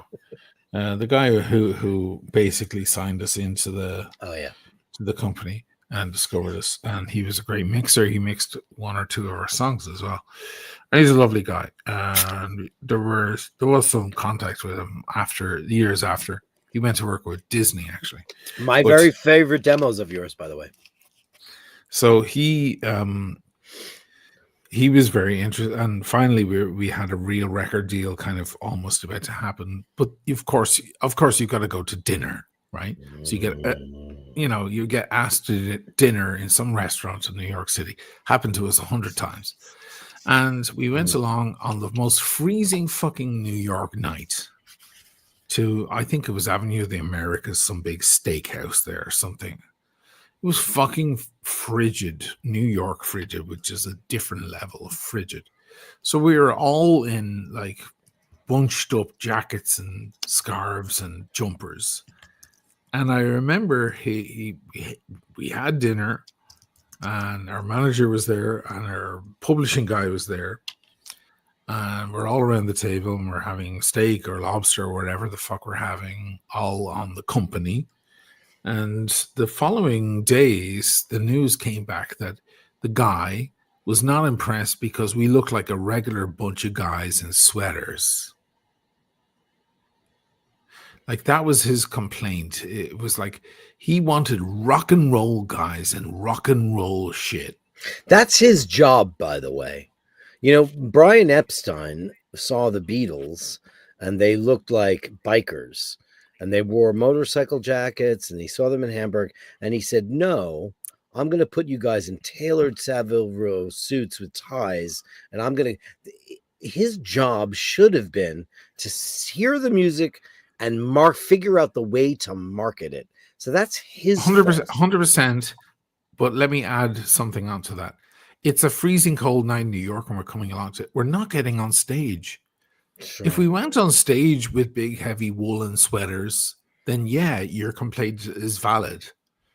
Or if we appear in a photo session for a magazine dressed like that, yes. But when we're not performing and we're not doing our thing, we're off and we're coming into the city for some meal with some guy on a freezing cold night, we're going to bundle up in some fucking sweaters. Sure. That's like looking at Daniel Day-Lewis going, oh, I was expecting Bill the Butcher to walk into the room. It's like, no, he's the actor and he's not working right now. You fucking tool bag. I remember thinking, and I respect the guy and we did a lot of work with him later, but I remember thinking that's the most short-sighted thing I've ever heard in my life out of anyone. Like, that you expect us to come along and rip jeans and the whole thing with fucking, I don't know, bangles hanging out of us with weird hair on a fucking minus 20 degrees fucking night in New York City when we're coming out to dinner to talk to you. It makes no sense to We're you off. as the artist because We're you're off. You're We're off. We're not working right now. That's like expecting a doctor to show up at a business meeting. He shows up in a suit and you're like, where's your fucking stethoscope? It's like, how stupid are you to make that comment? And it took me a long time to warm up to that guy after that. So when you're renegotiating Kiss's contract, do you expect them to show up in costumes and makeup? Right. No, exactly. It's the Jewish guys. It's the Jewish boys from Long Island. From Queens. I mean, they might have a little bit of flair. They might have a great rock shirt on because they're rock and roll, but or they're not going to show up in the marketing. If you're an established band like Kiss, you're being driven in by a limousine for that dinner. So you don't have to face the freezing. You're not waiting for the 7 train to come in because we were all broke musicians. You think we're going to come along in a limousine all dressed with the ripped jeans and the fucking fishnets or whatever that you think we're going to fucking wear? I don't know what the fuck they think we're. So I was incensed by the absolute tone deaf, moronic nature of the fucking music business. So tone deaf. You know, Emmett's the true genius of the band. By the way, if you've never known, which I'm sure you have, I'm pretty aware. when we finally came, and there's smart guys in our band, but that guy was at a different level. When we finally came to the end with that record company, and there was a dinner. There was a dinner to kind of sign off. Emmett never came. He never showed. It's like, why would I waste another evening of my life on that bullshit? We went along, but the whining and dining thing was like, the first time you do it, you're so excited about it because the record companies want to take you out and meet the band and talk about what the future. Sure. And then after the 16th, 20th dinner, you're just like, oh, Jesus Christ. You get sick of it. You realize they have a budget that they need. They have an expense account that they need to fucking use. And listen, when you're about to get signed to a major record label, you don't hear from them. You hear from your lawyer. That's what happened to us. We didn't even know we had a lawyer until we got the call from a lawyer that apparently we had saying RCA Records want to move ahead. And we're like, Matt, your manager had probably. Next thing, we're at a fucking sushi meal downtown above the bitter end. There's a sushi place there. We're at this dinner with this lawyer we never even knew was there, and we were paying. on retainer. Sure. And he was like talking about what they're going to ask for and so on. I was like, oh, this is what it looks like when it's real. Otherwise, it's just luncheons and dinners and horse shit. Oh my God, the luncheons are the worst. Oh, Jesus The Christ. worst. The dinners are something to look forward to, but the luncheons were like, I'll never forget. Like this guy, I'll just say this now. The guy that was signing us to Polygram Records was a guy named Harry Palmer, and he died last week. So Mimi and I have been talking about it because the way that happened was we couldn't get arrested in New York. All the labels saw us and passed on us. We signed with a German record company. And then when we made our record, Mimi took our record and she handed it to this girl who was the secretary for one of the VPs of Polygram. And that guy called my house that day and said, what's the situation with your band? And I said, well, oh, hello, nice to meet you. He goes, yeah, Mimi gave this to Jill and Jill gave this to me. I want to sign your band. I love this. This record's amazing. What do I got to do? I said, well, you got to contact this. Do you have a lawyer? And I said, I did have a lawyer, but he was a shitty lawyer. So that's when I switched over to the fancy guy. Yeah. And this guy took us out for like 5,000 lunches. And I'll never forget the first question out of his mouth was, and I love this guy. He used to come to our rehearsals on Long Island. So what was his question? He goes, how prolific are you? And I said, meaning what? He goes, well, how, I said, what do you want? 2 records a year? 3? What do you mean by we rehearsed 5 nights a week. We were very serious. Nobody was drinking or on, we were very, very not prolific, but we worked hard. I said, well, it all depends on the circumstances. And he goes, well, if I put this record out right now, how quick do you think you could have a turnaround on the next record? And I said, our second record's already written, my friend. It's ready to go. He goes, what about the next one? And then we had another lunch and he said the same thing to me over and over and over. And that was like a million. And it was the lunches. It was never the dinners because the dinners were always more drinky, loosey-goosey, more fun. And yes, the luncheons were stiff. Yeah, they were stiff. And then we did a lot of luncheons. Oof, and the dinners were a little better. But the dinners really, the mask came off. Right. Because then you realized there was the A&R guy who was just being paid to bring us out to dinner. And all he wanted to do was look at girls and get drunk. Yeah, wasn't interested that I didn't have to deal with. Signing with your band. This guy, his name was Harry Palmer, and I was very sad to hear he died because I've always had a soft spot for him, and we always used to say, "What does Harry think?" That was our joke in the band, and he used to bring people along to try to get the younger folks interested in the band, and those were the guys that were doing coke and looking for girls and being we'd go like, hey, what do you guys think? We go to the cat club now? And I would be like, oh God, no. Because that's just, we're going to go out and drinking and looking for girls. Is that what's next? This has nothing to do with business at this point. It's nothing to do with, making a career, making great music, nothing to do with it. Which works for Rat or Skid Row or Poison because those guys, I guarantee once you're in it, once sold 6 million records, sure. Then then come along in a limousine and wear fucking fishnets and a skirt. I don't care in the cold because now you're fucking king of the world. But you're trying to sign some little band or whatever. Anyway. It always stuck in my craw with that guy. It's a shame. I hate that story. And dude. He picked. I'll say another thing. He particularly picked on Emmett. Why? My brother, because Emmett had a big woolly sweater on. I think we had jackets and coats and things. When we took them off, we had a shirt or we had a t-shirt or whatever. But Emmett looked like a regular guy with a sweater. And I think his comment was particularly on him. And I remember years later, when Emmett was playing at fucking Wembley Stadium in front of 45,000 people, being a complete rock god. And he was such a magnanimous creature on the stage. I remember thinking to myself, I want to take a little clip of this and send it to fucking, I don't want to say his name. Wow, I never knew that. I know who you're talking about, but I'm shocked. Yeah, you know exactly what I'm talking about. Yeah. I did not know that. You mix some What of a that short-sighted moron. moron. Because We're it has off. nothing to do. What you're We're having not over that working bowl of right spaghetti. now. Was Yeah. it an Italian restaurant on 6th Avenue? I can't remember. I'm trying to the place. remember that restaurant that all the industry motherfuckers took us all to incessantly. And it was right. Was it right around the corner from Carnegie Hall? Carnegie. That Carnegie's place, on man. 57th. Right. Was it like on 56th Street?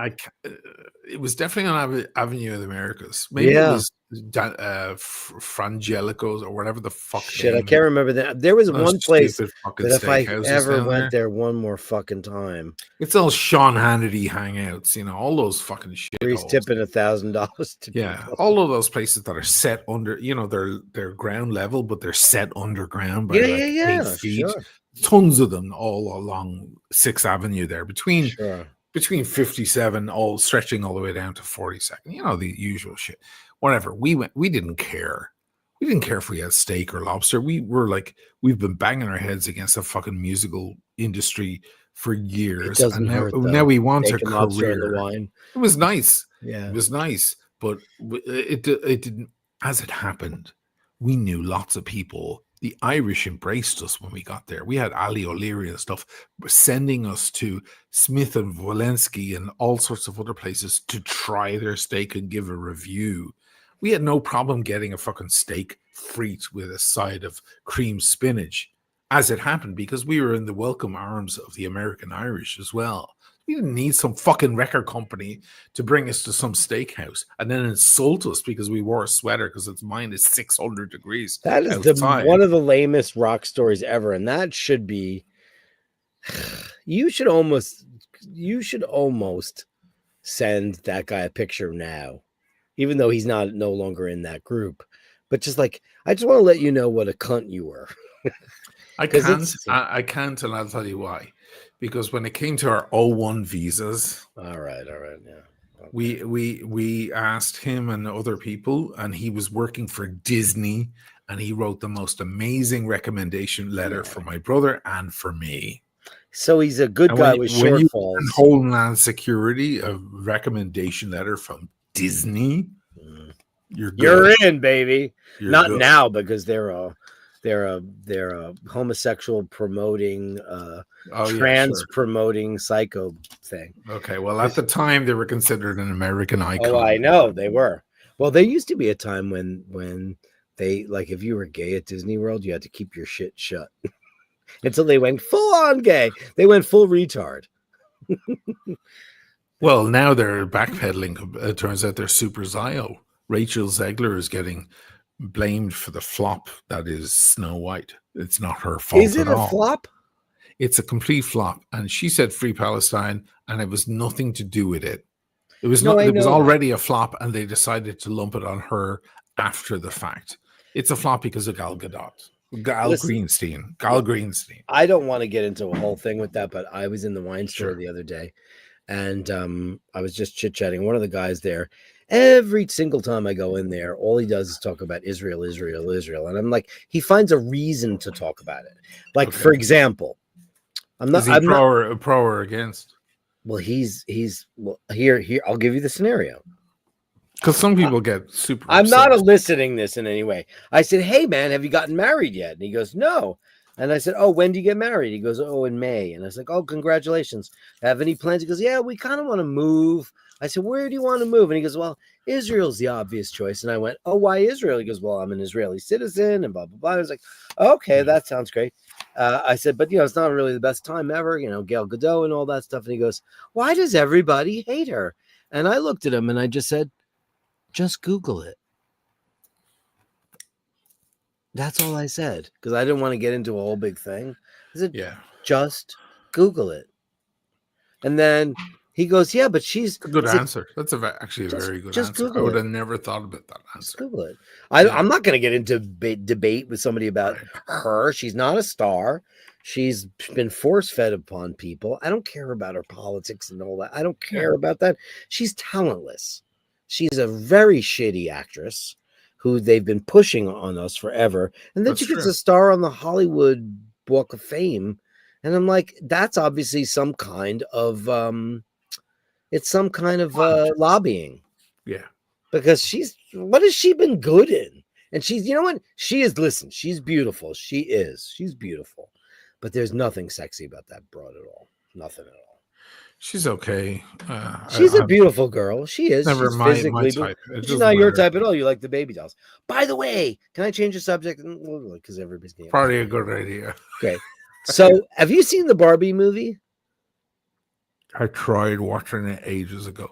I couldn't get through it. You know who told me it was one of the greatest movies they've ever seen in their life?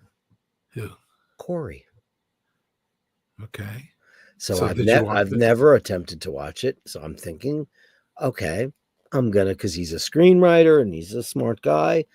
And he told me what the movie is, and I had no idea it was that. And I said, okay, I'll give it a shot.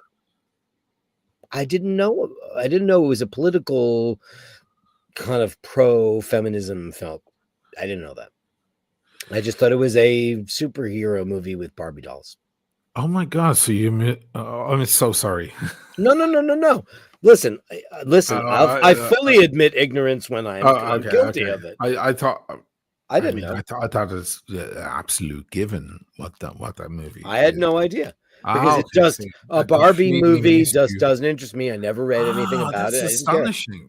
I didn't read. I didn't listen. At the end of the day, somebody's saying, I thought Pink Floyd was a bunch of pink people with a Floyd in their hand, or so, that, like, that's they've what been around a little longer. I thought the Beatles was a bunch of. I just thought it was an adaptation of a toy like Transformers, and they made it into a fun movie. That's astonishing. I did not know the entire message about feminism just wandered past your house. Like, I just ignored it. I saw the words Barbie and I ignored it. I can't.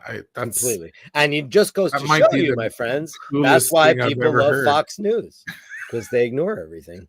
I mean, I'm well aware of all the messages. That was, in fact, the entire problem that people had with that movie in the first place, and all of the discussion was about that. I guess my life is a cauldron of shit, so I'm like dealing with so much shit, so I just didn't care about that film enough to even like research it.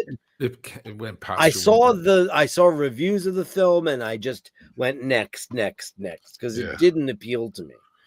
Eddie, $5 to Bill. I love Bill Burr.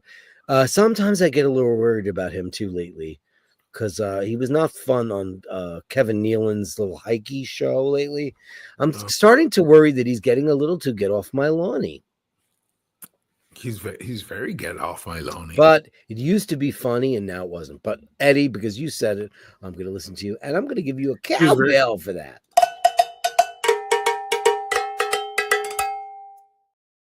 Yeah. On a red carpet. I was only from 2 days ago, where he's been asked about something political, and he's like, "Don't ask a comedian. You're a journalist. You do your job. I'm a fucking jester. Like, you shouldn't be asking comedians about this stuff. I don't even watch enough news to know." So he's pretty. I like that guy a lot. But anyway, the lads are like, "She is fine." They're talking about Gal Greenstein. She's a beautiful. She's very tall, right? She's like 6 feet tall. She's very tall. She's kind of striking. I don't know if I find her. She's a murderess. Yeah, she has that kind of evil smile, like large. Well, we know that now because you're equating it because you know of her murdering past. She. I said to him, I said, "Bro, if you don't know anything about what she's, that's it." But there was a guy on TikTok who had a brilliant thing about her. It was long form, and he was just like, "Here's my theory about why Gal Gadot is a shit actress. Why people are always she's a shit actress of her deadpan shit." And he goes, because she has no empathy in her soul. She is an empathy-less person. That when you're an actor, you have to be very vulnerable to all feelings. And so she doesn't have any feelings, and she is a cold-blooded kind of human.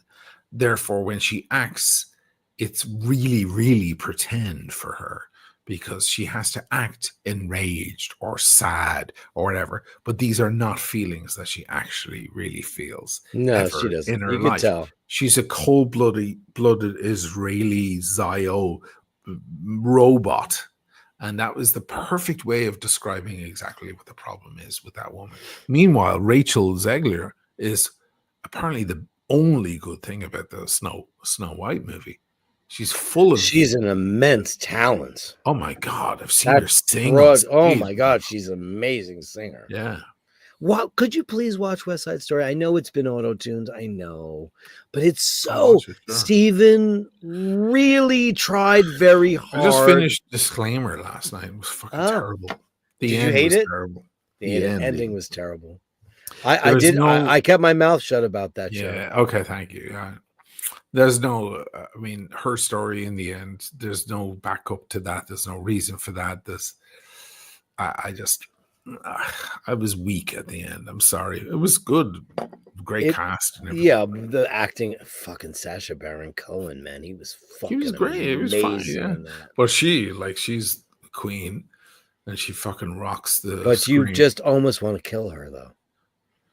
That's certain, I don't want to kill her. I just kind of like, go, this is life, man. This is, unfortunately, these are the problems that happen, that come along in life. But that was a tough one. I didn't say it because I didn't like Kevin Kline. I thought he was full of hatred and vengeance.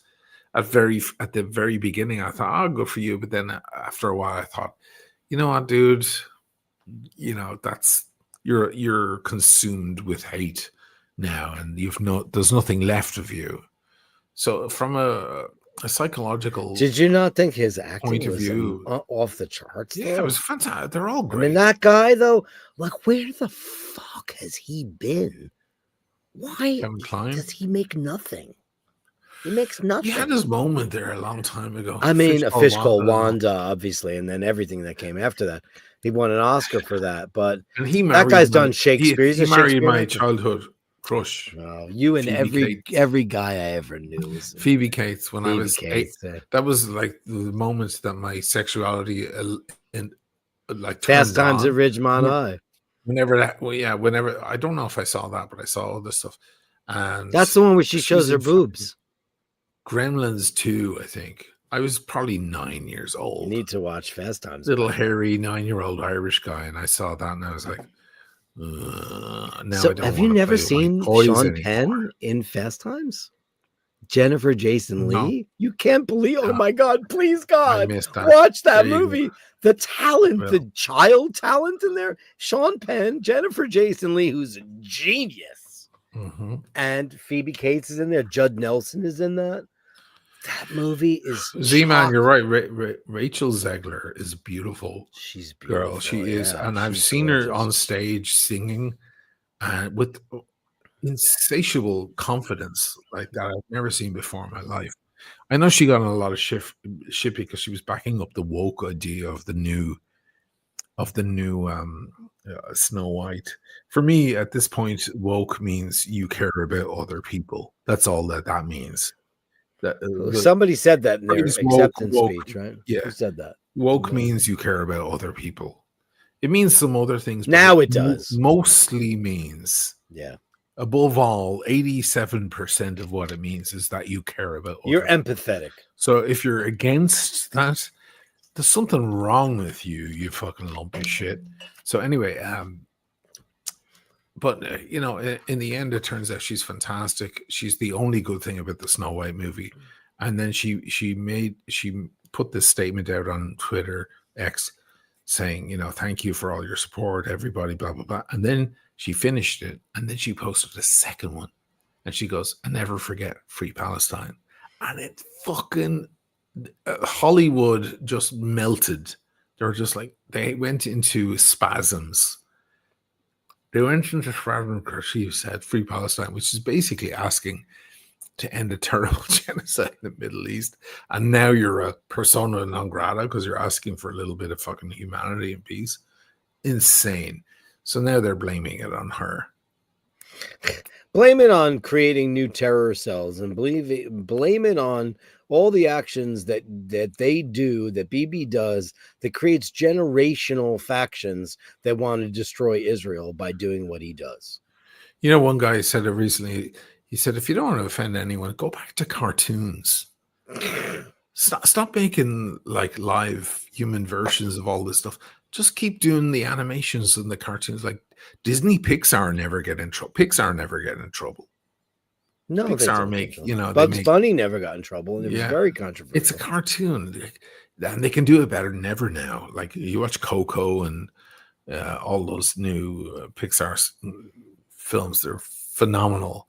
By the way, now that we're on it, and it's like the 100 people left who like us and they like listening to this Z-Man 199. I'm woke and I care about the iBashers. Well, thank you, Z-Man. Thank you, brother. Let's give you a big bang boom for that. Let's give you this guy.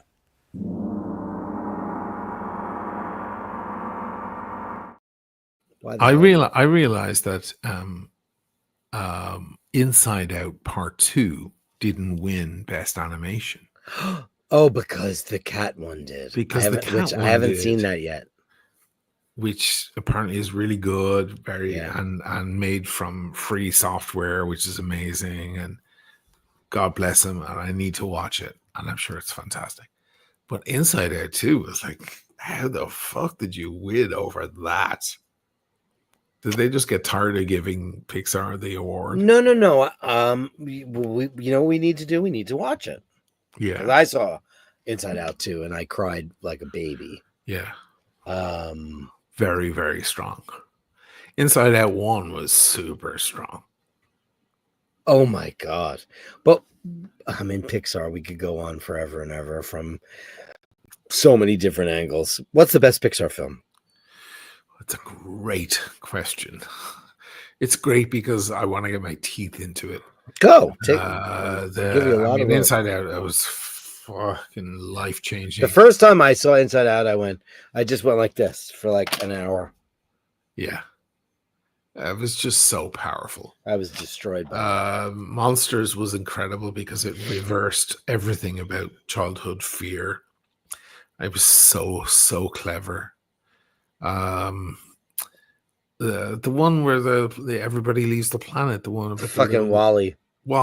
It's fucking I think it might be the greatest film ever made. Yeah, Wall-E might, after 2001 Space Odyssey, Wall-E might be the next most important film ever made. It's an essay. It's an essay on the future of the world. Yeah, right. My God in heaven. I'll never forget. I went to Best Buy to buy that on Blu-ray because I read a review about what it was about, and I was like, "Oh, that sounds like something I want to own." And I had just gotten a high definition never TV. Seen it before. No, I hadn't seen it. Oh, Jesus. Because there was no streaming then. Streaming wasn't. But you hadn't seen it in the cinema or anything? No, I don't go. You know that. Yeah, that's right. And though I might go see the Becoming Led Zeppelin movie with Corey because he really wants to see it. And I said, okay, I'll go. I'm not going to catch crabs there. Okay, maybe I'll go. Spray. I heard it's great, that Led Zeppelin documentary. I want to see it. So I bought that thing and I sat down and I just cried for hours and hours because the first hour of that movie is a silent film. It's a silent film. It's like watching Chaplin. The only thing is like the relationship between the robot and the cockroach and all that stuff. And then the shit happens. The writing and the exploration of that film is so magical. It's outrageous. It was outrageous. It's an outrageous movie. But then Up was incredible too. Yeah. I mean, there's so many Pixar films. Did you see Coco? Yeah, I finally saw it. It was Jesus Christ. It was incredible. Cry fest. Yeah, I cried like a baby. I cried. The last 20 minutes, like, fucking cry fest. It was when you realize what's happening. Yeah. When the penny drops, you go, "Oh, Jesus Christ," and you're done, man. You're done. Fascinating. The Incredibles. I didn't see Incredibles 2. Incredibles was good, great. Very good, very entertaining. You know, the only one that I didn't love was Cars. I was like, oh, it's okay. Some of them are entertaining. Some of them are a cry fest. The ones that are cry fest are the most powerful ones Oh my because god! they move Yeah. you. They kind of, Monsters Inc. you learn about Yeah, life. sure. You I mean, know, Wally, I will go down and I will say that movie destroyed me. It's like, oh God, we're forgetting about Finding Nemo. Oh my God. Oh my Finding Nemo is God. beautiful. Oh my God. Think of it. Think of the long list of films, even Toy Story. Oh yeah. You know, and the Sure. trilogy of Toy Story. It's a different thing, but it's final great. Toy Story. Mm. That final Toy Story, very powerful. I never And saw the last one. the whole idea of possessiveness and jealousy and power that is underlying in Toy Story, even the first one, it's astonishing. What those guys are doing is astonishing, and they're making animations. And this comedian the other night that I was watching on Instagram or whatever was saying, listen, you don't want to offend anyone, just go back to animations, because that way nobody can get offended. We can just enjoy the fucking story. We don't care who's the actor, the actress, and what color they are. We can just get back to the fucking story. I think he made a very good point. But yeah. Have you seen the trailer for One Battle After Another? I don't know what that is, Z-Man. Z-Man. Do you know what that is? One Battle After No, Another? I'm looking forward to seeing Black Bag with. Oh, me too. with Wow. Yes. So it's got Kate, which I'm sorry, but Kate, that's a Listen, we all know. exhaustible Everybody knows you're resource preaching to the that choir. eventually will come to an end, and we better mine that diamond cave as long as we can, because that bitch is just unbelievable in everything. And Greatest Kate Blanchett performance, go. You're hitting me with some good. Wait. Top 3 Kate Blanchett performances, go.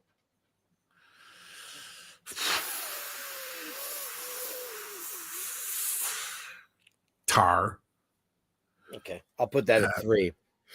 What was the one about the meteor hitting the Earth, and she's the ditzy, stupid blonde who's the presenter and like a Fox News ditzy blonde, and she does it so fucking. She's so fucking sexy. I want to fucking tear her to bits. Oh god.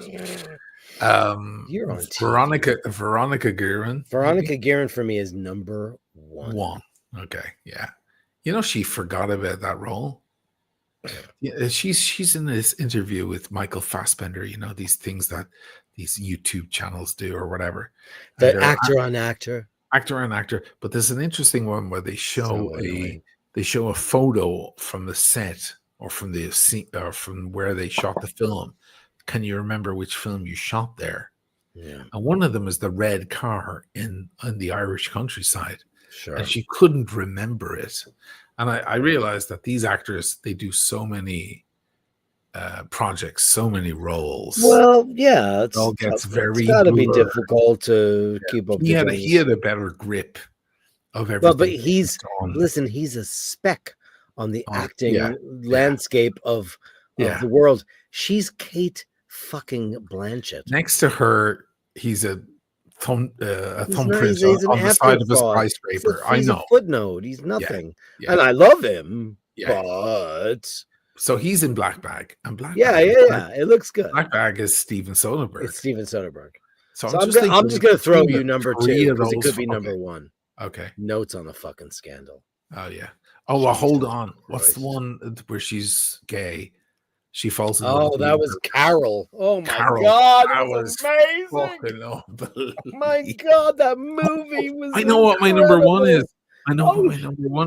What is it? It's wait. Let me guess.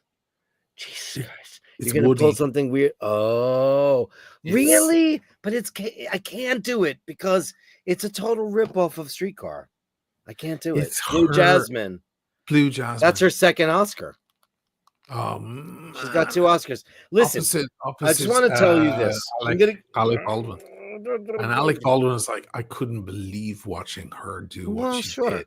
So I have the luxury of 2 things. One, I'm so in love with that woman. It's fucking so I saw Kate Blanchett in Streetcar Named Desire at bam in Brooklyn Oh, before really? Blue Jasmine came out. That's the one where I sat next to John Krasinski and Sam Rockwell. They were Okay, right next to me. I remember you Krasinski telling me. was a fucking riot, and Sam Rockwell was doing this. He's doing this, right? Do I have a hat here? I don't. First of all, Sam Rockwell is about 5'1", and Krasinski No, is he's about not. He's 6'3". my height. He's 5'8". He's not that Okay. small. Believe me. I stood next to him. It was cool. We actually got a beer at the bar at the same time. But Krasinski's like 6'4", 5". Yeah, Huge. he's a huge He's guy. a huge guy. He was hilarious, and he kept doing this to me. Keep going. Pointing at Rockwell because he was being such a douche. He was doing this. It's annoying. Ray, Eyes Wide Shut. She's not. Kate Blanchett is not in Eyes Wide Shut. She's not in that. You're thinking of what's her name? Nicole Kidman. Nicole Kidman. Who's fucking incredible. By the way, the only time I've ever seen Kate Blanchett acting ever is her first film, as far as I know, which was The Talented Mr. Ripley. She's acting in that movie. I see her acting. She was very young. She's a genius. So I'm sitting next to that, those guys, watching her do Blanche Dubois. Then she makes a movie where she is, where she's effectively being a modern day Blanche Dubois. It doesn't surprise me that Woody would plagiarize. No, but he always did. Openly admits it, though. Yeah, it's not like it's a secret. And Alec Baldwin, who I saw in Streetcar Named Desire with Jessica Lange at the Roundabout Theater here in New York, and he fell on me because we were in the front row. Stella falls on me. And this is Alec Baldwin in his prime beauty when he was the most beautiful man in the world. Jessica Lange, you could not hear her. She was inaudible. This was her first Broadway show. She plays the piano in Eyes Wide Shut. She does? Is there something I don't know about Eyes Wide Shut? I think that's the end of the show, guys. Thanks so much. She's in that? How do I not know that? Oh, it's a joke. It's not a funny joke, Scotty. But we take this he takes Kate Blanchett very seriously, my friend. I'll never understand strange humor. No, that's funny though. So anyway, long story short, is that funny? I can't take that because he's fucking with you. He's just fucking with you. He's like being a Brooklyn guy. Hey. I mean, that's like Northern Irish. That's Northern Irish funny. Don't say it's. Did you ever hear Northern Irish funny? Oh, it's the worst. Don't go there. My sister married a Northern Irish guy. That's family from fucking Belfast. Northern Irish funny is like this, and it happened to me one time. See that guy over there? Oh, jeez. That's my dad. That's your dad over there? No. Yeah, that's my dad. That's your father. Your father's here. That's incredible. Why is that a funny joke? That's not funny. I'm Googling it now just to see what the fuck. I mean, though, always be a huge disparity. Like, what is funny though? Irish and Northern Irish is that they think they have humor, and we're like the kings of humor. The Republican Irish and the Jews, of course. The kings of humor. We own humor. I'm going to when we encounter the Jews that, and the Brits are going to get the top. You think that's funny? That's my dad. You just told me a lie, and I believed you because I had no reason not to. That's not humor. But it's how difficult is it to explain to a person who doesn't have humor what humor is? It's easier to explain to a rabbit how a computer is made. Right. Listen, the only people that like we've talked about empathy and all that stuff, sociopaths have no humor because they can't see that. They don't feel that. But like there is some humor that like you get. Like I don't get Monty Python, and I've tried. I love a lot of those people and what they've done, but when I watch The Life of Brian or any of that, I don't get it. I don't think it's funny. Somebody gave me tickets to see Spam a lot, and I was like, no, who would like these tickets? Because like I don't, and I'm not saying it's bad. I'm just saying I know you might enjoy it. Is there something cryptic though? Am I missing something? No, she's not in it. Kate Blanchett played the piano in Eyes Wide Shut. I'm Jewish. I'll take the authority on this one. Listen, the greatest Yeah, the comedians funniest in the people in the world are world. the Jews first. Of course Then they the are. Irish second. I would say the Brits second. Before the Irish? What's wrong with you? Name 3 great Irish comedians, and I'll give you 3 British ones that destroy them. Well, the original writer of satire was Don't get esoteric on me. Just give me funny people. just funny. Don't give me modern? that shit. I was going to say Oscar Wilde was the original. Well, but did you ever try to read that shit? It's fucking painful. I tried to sit through half of this shit. It's so fucking, oh my God. Jesus Christ. You think that the British are funnier than the Irish? I think British comedians are very, very funny. I think British comedians are amazing. Yeah, I know you do. And some of my favorite comedians of all time are British. But do I think that they're funnier people? But name a couple of great British comedians. A couple? I can name you 10,000. I mean, I grew up on them. Everything from Ben Elton to Ricky Gervais, right? But then you got guys like Stan Laurel and Charlie Chaplin. Like these are like some of the pioneers of Peter Sellers, Rowan Atkinson, God, Jesus Christ, Fry, Hugh Laurie. I grew up on it. John Cleese. There's so many of them. I'm just trying to think of like who are the great other than the literary guys. Because listen, no one has literary shit locked up like the Irish do. I don't give a fuck who you are. The Yeats and all that shit of the world. It's fucking that shit. So you reckon but do you think the English people are funnier than the Irish? I mean, not in regular everyday conversation. I think in everyday conversation, we're way funnier than everybody, especially people from from the island of Ireland. I think Irish people are the funniest people ever. But I think in the scope of the pro world, you know what, you might be completely right, and this might be the proof. Father Ted, which was such funny shit, was pitched to Irish television and they rejected it. Yeah, of course. And you know who produced it? The BBC. Brits. Yeah. See, you might be fucking. You see BBC right. And you see ITV, and you're like, yes. You might be you right. Say, fucking, right. Okay, so it's the Jews, then it's the Brits, which are kind of the same thing sometimes. Irish people in real life, when you go to a pub and you sit down and you have a conversation with an Irish person, you're probably going to laugh your arse off more than anybody. Never serious, yeah. No, because it's all taking the piss completely, and it's great. And take no prisoners as well. They don't care. Right. But I think on the pro stage, like, I mean, my God. Yeah, you might be right. You might be right. But let's just face it. I learned something new tonight. The Jews have the corner on that shit. The Jews are the. But I still think what's his face sucks. Who's the fucking king of the Jews, other than Jesus? Lenny Bruce. Not funny. I don't get it. He was originally. He just got caught up in a lot of litigation. Dude, I've watched so much Lenny Bruce, and I'm like, I don't get it. I just don't fucking get it. I just don't get it. And I'm from Queens, man. I get a lot of kvetchy shit. I love all the stuff. Woody Allen to me was like a genius beyond genius, early stuff. But like you think about early Joan Rivers and all those amazing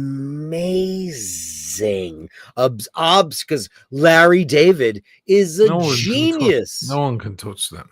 Nobody can touch the observational humor. And I think that's another thing that gets lost on the modern zeitgeist is that people are like, you can't say that. But like observational humor is the most real humor of all. It's not like a piss take on gays or the Jews or the blacks or whatever. They're just making an observation. It has none of those connotations to it. And it's amazing. And that was the bread and butter of like, there's also the Borscht Belt humor, which is not so funny. And do you know what the Borscht Belt is? Go ahead. Well, I'm just curious if you've heard of that. Borscht Belt, like borscht. Oh, borscht. The borscht Ukrainian? Belt. Well, the Borscht Belt was in New York City. It's basically the Catskills of New York. And in the the 50s, Catskills were all were they all well, the go comedy clubs were yeah. Grossingers, and all the Jewish There were comedians mostly Jewish people who would oh go god, there. god, yeah, it was the Yeah. Jewish Riviera. It was incredible. Right. And like it was like Buddy Hackett and Dick Gregory and all those guys would go up there, Billy Crystal, but Rodney Dangerfield, Really all, critical. all those guys.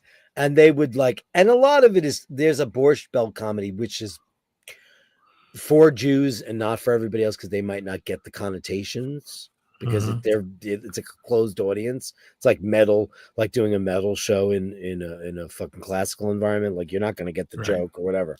Right. But some of those comedians went on to parlay that into incredible universal acclaim.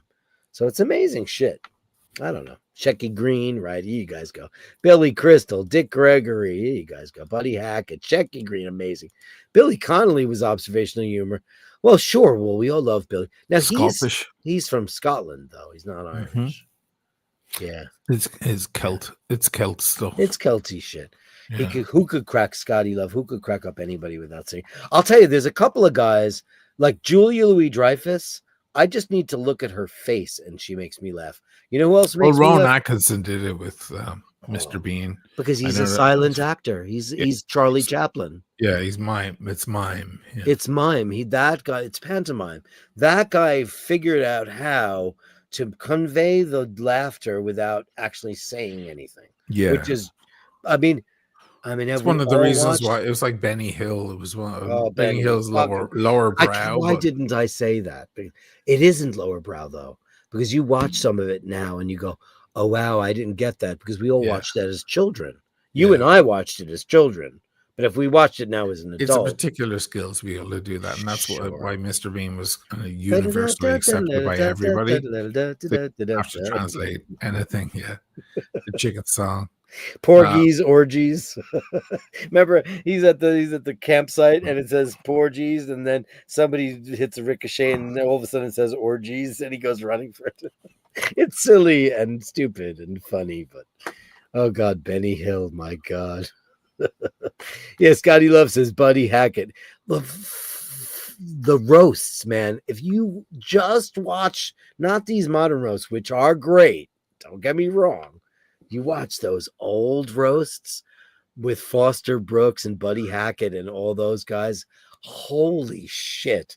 The stuff that came out of their mouths is just not, I mean, it's incensurable. It's crazy.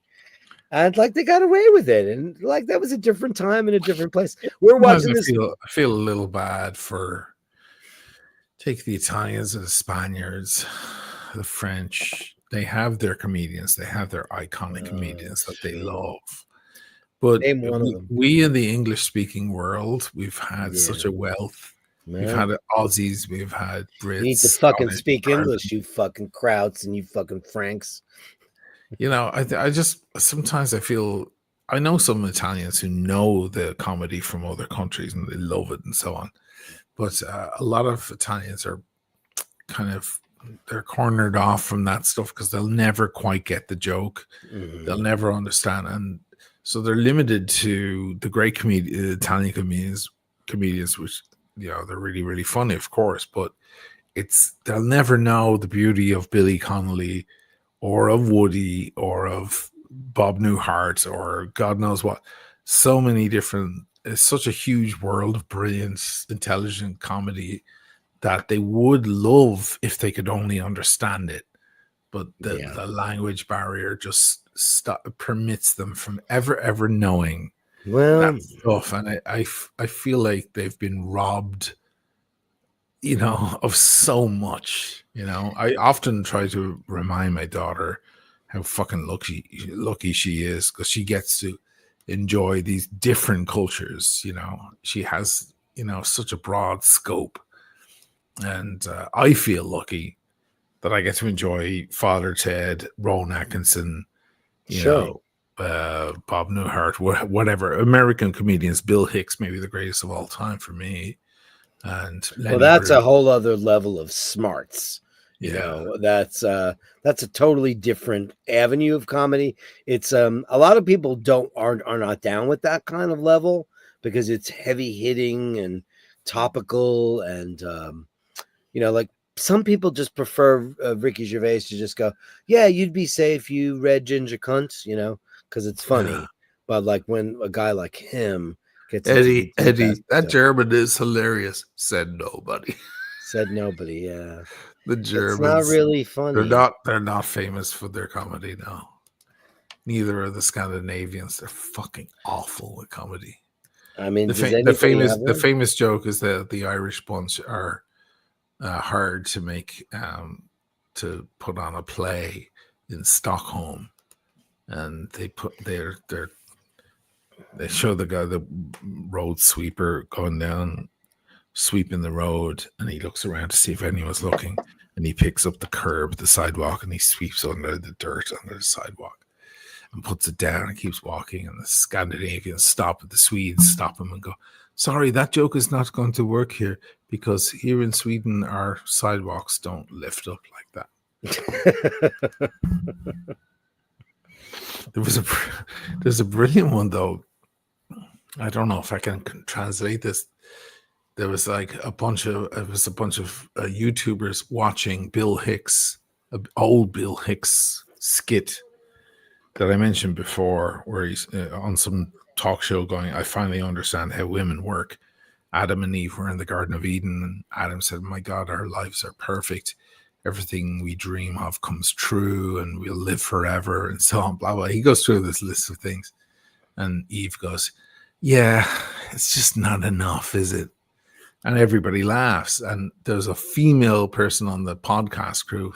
She's like, they're looking at her going, you didn't find that funny? And she goes, yeah. She goes, I was just waiting for more. And the lads go, that's the point of the joke. She completely missed it. Paul sits around on his computer all day whenever he's home, which is never. And he watches, I couldn't find it. I tried to look. He listens to this one Italian comedian, and he just sits on the couch and howls for hours. And it's a guy who makes a shitload of shorts on YouTube. And it generally involves, he's a very good looking guy, Italian guy. He's getting older, but he's like, he meets a woman on the street, and turns out it's his friend's wife, and she's also a prostitute. It's really funny little scenes, and I wish I could remember his name. Oh, I'll send them to you, because Paul's. I'm surprised he hasn't shown him, because he's obsessed with this guy. Paul only watches Italian comedians. That's weird.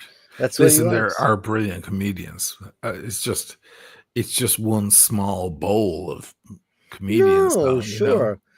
That's like all those great Israeli comedians. Yeah. Jewish and Israeli are not the same. No, it's not. They're not the same at all. Not really. Paul Whitehouse with the Really Fast Show. I don't know what that means, Shane McGee. The Fast Show, Paul Whitehouse. The Fast Show was a brilliant show in Britain. Situational comedy. It was Paul Whitehouse. Yeah, he had some brilliant characters. He was the guy who did I was very, very drunk. Oh yeah. He's the old guy sitting by the fire. Sure. All of a sudden we were there. There was a guy around. It came out with a giant spider. And then all right. You're just like, what the fuck? I must admit, we are very, very drunk. But he has a lot of characters. He is the guy who's, it's brilliant. It's brilliant. He's walking on the beach. Oh my God, it's fucking brilliant. There's a lot of, he does a lot of characters. And he's like a crazy, crazy genius. And Johnny Depp was obsessed with him. And Johnny Depp asked to be on the Fast Show. There was a scene like, suits you, sir. But people go to get fitted for suits, and the guys who assist, the tailor guys are like, oh, yes, sir, that will be great, sir. Oh, my God, that suit looks great. Suits you, sir. Yes. Ooh. And then they get a little, English humor is often naughty. Sure. Often. Mostly. Yeah, mostly naughty. Mostly it's naughty. Like, sir, when you have that suit on, you'll be rogering the girls, won't you? Rogering. You, sir. Can we just talk about how much we love that term? Rogering. Yeah. American, are you, sir? Get a lot of the girls, do you, sir? Ooh, suits you, sir. Uh, and Johnny Depp was so obsessed with it, he wanted to be on it, so he played one of the characters. And he's, ooh, suits you, sir. Let's break the topic right now. Here's investment janitor. Hi, investment janitor, with $10.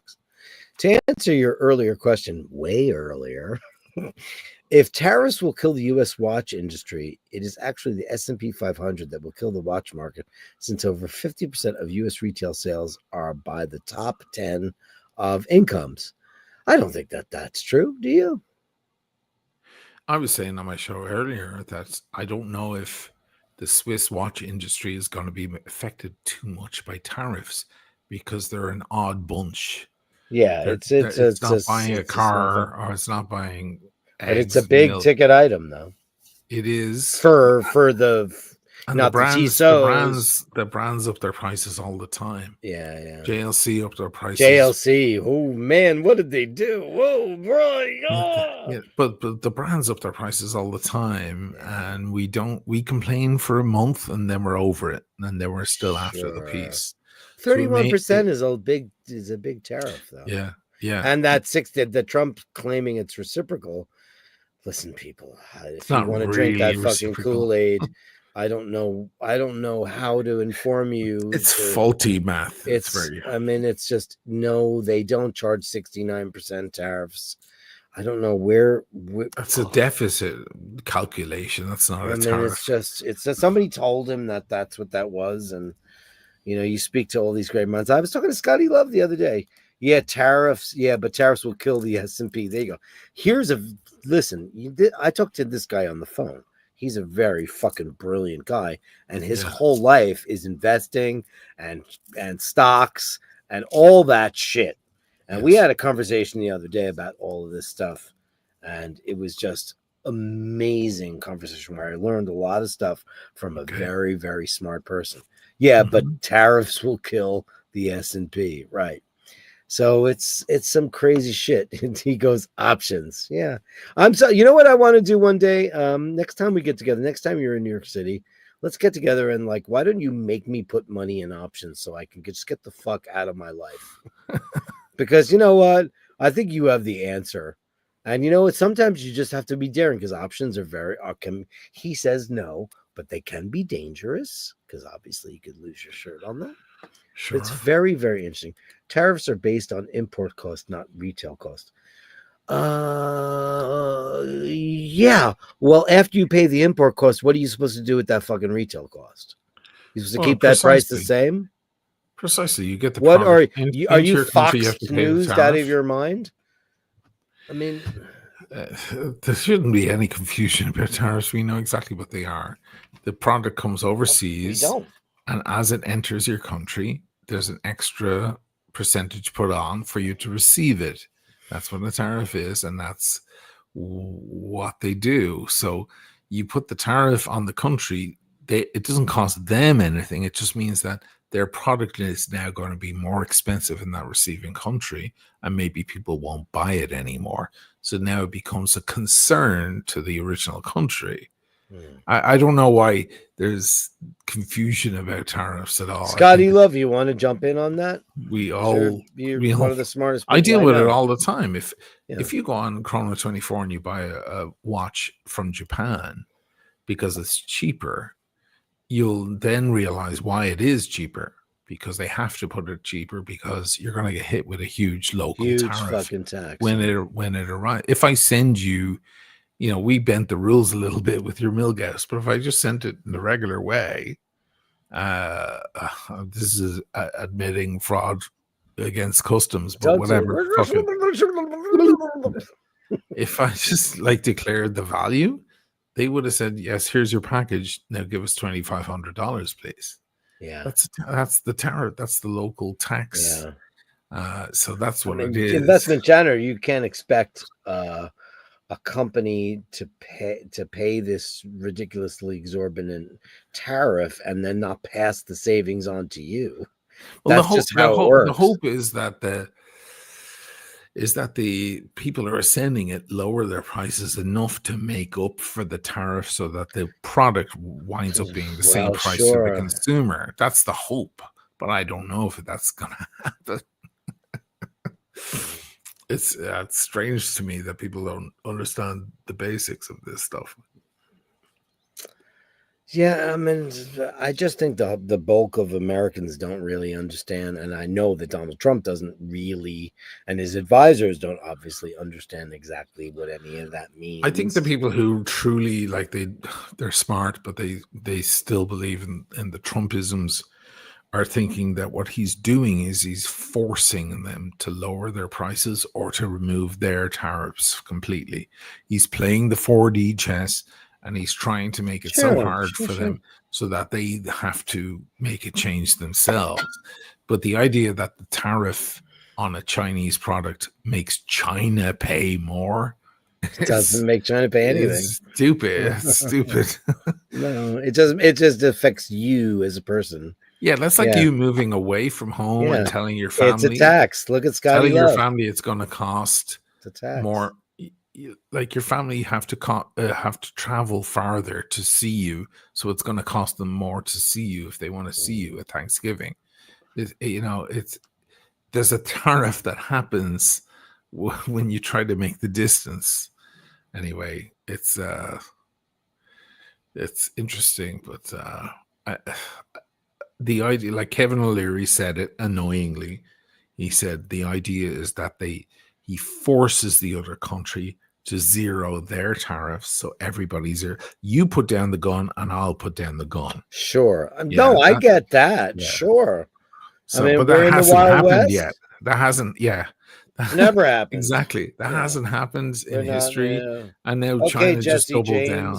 Yeah. China just doubled down today. Yeah. With extra 30%. So it's like Canada is like the dangerous game. I mean, it's just, do we have to play these baby games in the sandbox, my friends?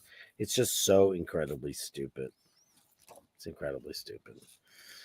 Oh, Lord almighty. God damn it. All right. We're all losing our minds. Anyway, guys, I think that's the show. 9:42. We've been on for 3 hours and 42 minutes. That's a pretty good show. Thank you, everybody, so much. 25 super chatters. Thank you, guys. Let me highlight you and say, Eddie, come on the show anytime you want. We love you, man. Yeah, Andrew, that's my fault. I'll take responsibility for that guy's such a dick. He's like, I can't go in there. No, Sheen's gonna fucking ruin me. He's not, bro. He's just playing devil's advocate. And it wasn't directed at you; it was directed at others who could come on and be drips. And that's what I'm thinking. That's what I'm thinking. Yeah, it's not you. It wasn't you. He was just waxing poetic. It's just because about the big picture. Yeah, it becomes then a free for all. Right. Which it's not going to happen. Andrew Welkowicz, Pazuzu, who left early. I guess we didn't get enough stuff for the hate stream, but that's okay. This was a very clean, mean, fun show. Bass playing, Pazuzu, Dino, Pazuzu again, Jim Lassick, we love you. You're amazing, Jim Lassick, Joe LaFaro, Ray, Shane McGee, Dino, Pazuzu again, the Dragon Whisperer. You were on your break, and I was like, the Dragon Whisperer, so metal. And you, of course, are the Dragon. Hellfire, Bellstorms, Nathaniel Hannon, Eddie, Ray, Eddie, JHB with the biggest super chat of the night, $50. Thank you so much, Dragon Whisperer, Ray, Shane McGee, Eddie, Z-Man. Thank you so much for chiming in at the end. Eddie, would you just come on the show and just say, fuck it? Who cares? Who cares? Nobody cares. Who cares? Nobody. Just come on the show. We're all friends here, my friend. Eddie again, investment janitor. Amazing, guys. Thank you so much. Thanks, Sush. Thanks for coming on. Any plans for the weekend? Anything you're up to? Anything fun? You never know. We'll see. Never know in the mysterious world of Oshino Melly. Amazing stuff. You never know. He could be in foreign lands unknown, or he could be better. Oh, you know what we watched? Can we talk before I end the show? Yes. Queer. Oh, you finally got around to it? Yeah. In the Tangiers? No, it's in Mexico. Oh, I thought he was in the Tangier. It was William Burroughs, no? It is, but it's a William Burroughs short story that's based on him, but not him. and it's in American expats in Mexico City in the 50s. It's the worst movie I've ever seen in my life. Oh shit! It was an atrocity of this is Luca Guadagnino, who did Call Me by Your Name and various other really fantastic films. This was a gratuitous queer fest with gratuitous sex. I don't want to watch James Bond with a guy holding a guy's ankles. I don't need to see that. Nobody needs to see that, really. But the story was haphazard. The dialogue was stilted. The acting was wooden. Then the second half of the film is a quest for ayahuasca, and it just became. It was almost nearly impossible to get through this film, but we soldiered on. Do not, under any circumstances, watch that film. Okay. It's crap. And the last thing you want to watch is Daniel Craig do what he does in that movie. I'm like, I don't need to see straight actors go full gay. I don't need to see that. I don't know why people think that's a thing. You're so brave. You're so brave. It's not brave. I don't want to watch James Bond with his dick and some guys. I don't want to see that. I don't want to see it. It was nonsense. Anyway, that's my show, guys. Thank you so much. Eddie Goes Queer. It was a terrible movie. Do not watch it. It's gratuitous gobbledygook. It's nonsense. Remember to hold the door open. Remember to say please and thank you. And remember, Sheen should show. That's never happening. We're girlfriends. Come on. Stop. Can you imagine the mind that would say something like that? What's going on with you, Z-Man? Jesus Christ almighty. You just got a window to a mind. It's astonishing. Remember to hold the door open. Remember to say please and thank you. And thank you, guys. If you meet somebody who's not so nice, just give them the benefit of the doubt. Adopt a fucking cat. Because if you're a bad person, you're a bad person. If you're a good person, we'll all know it. The rest of you, you know what you might be? You might be a pack of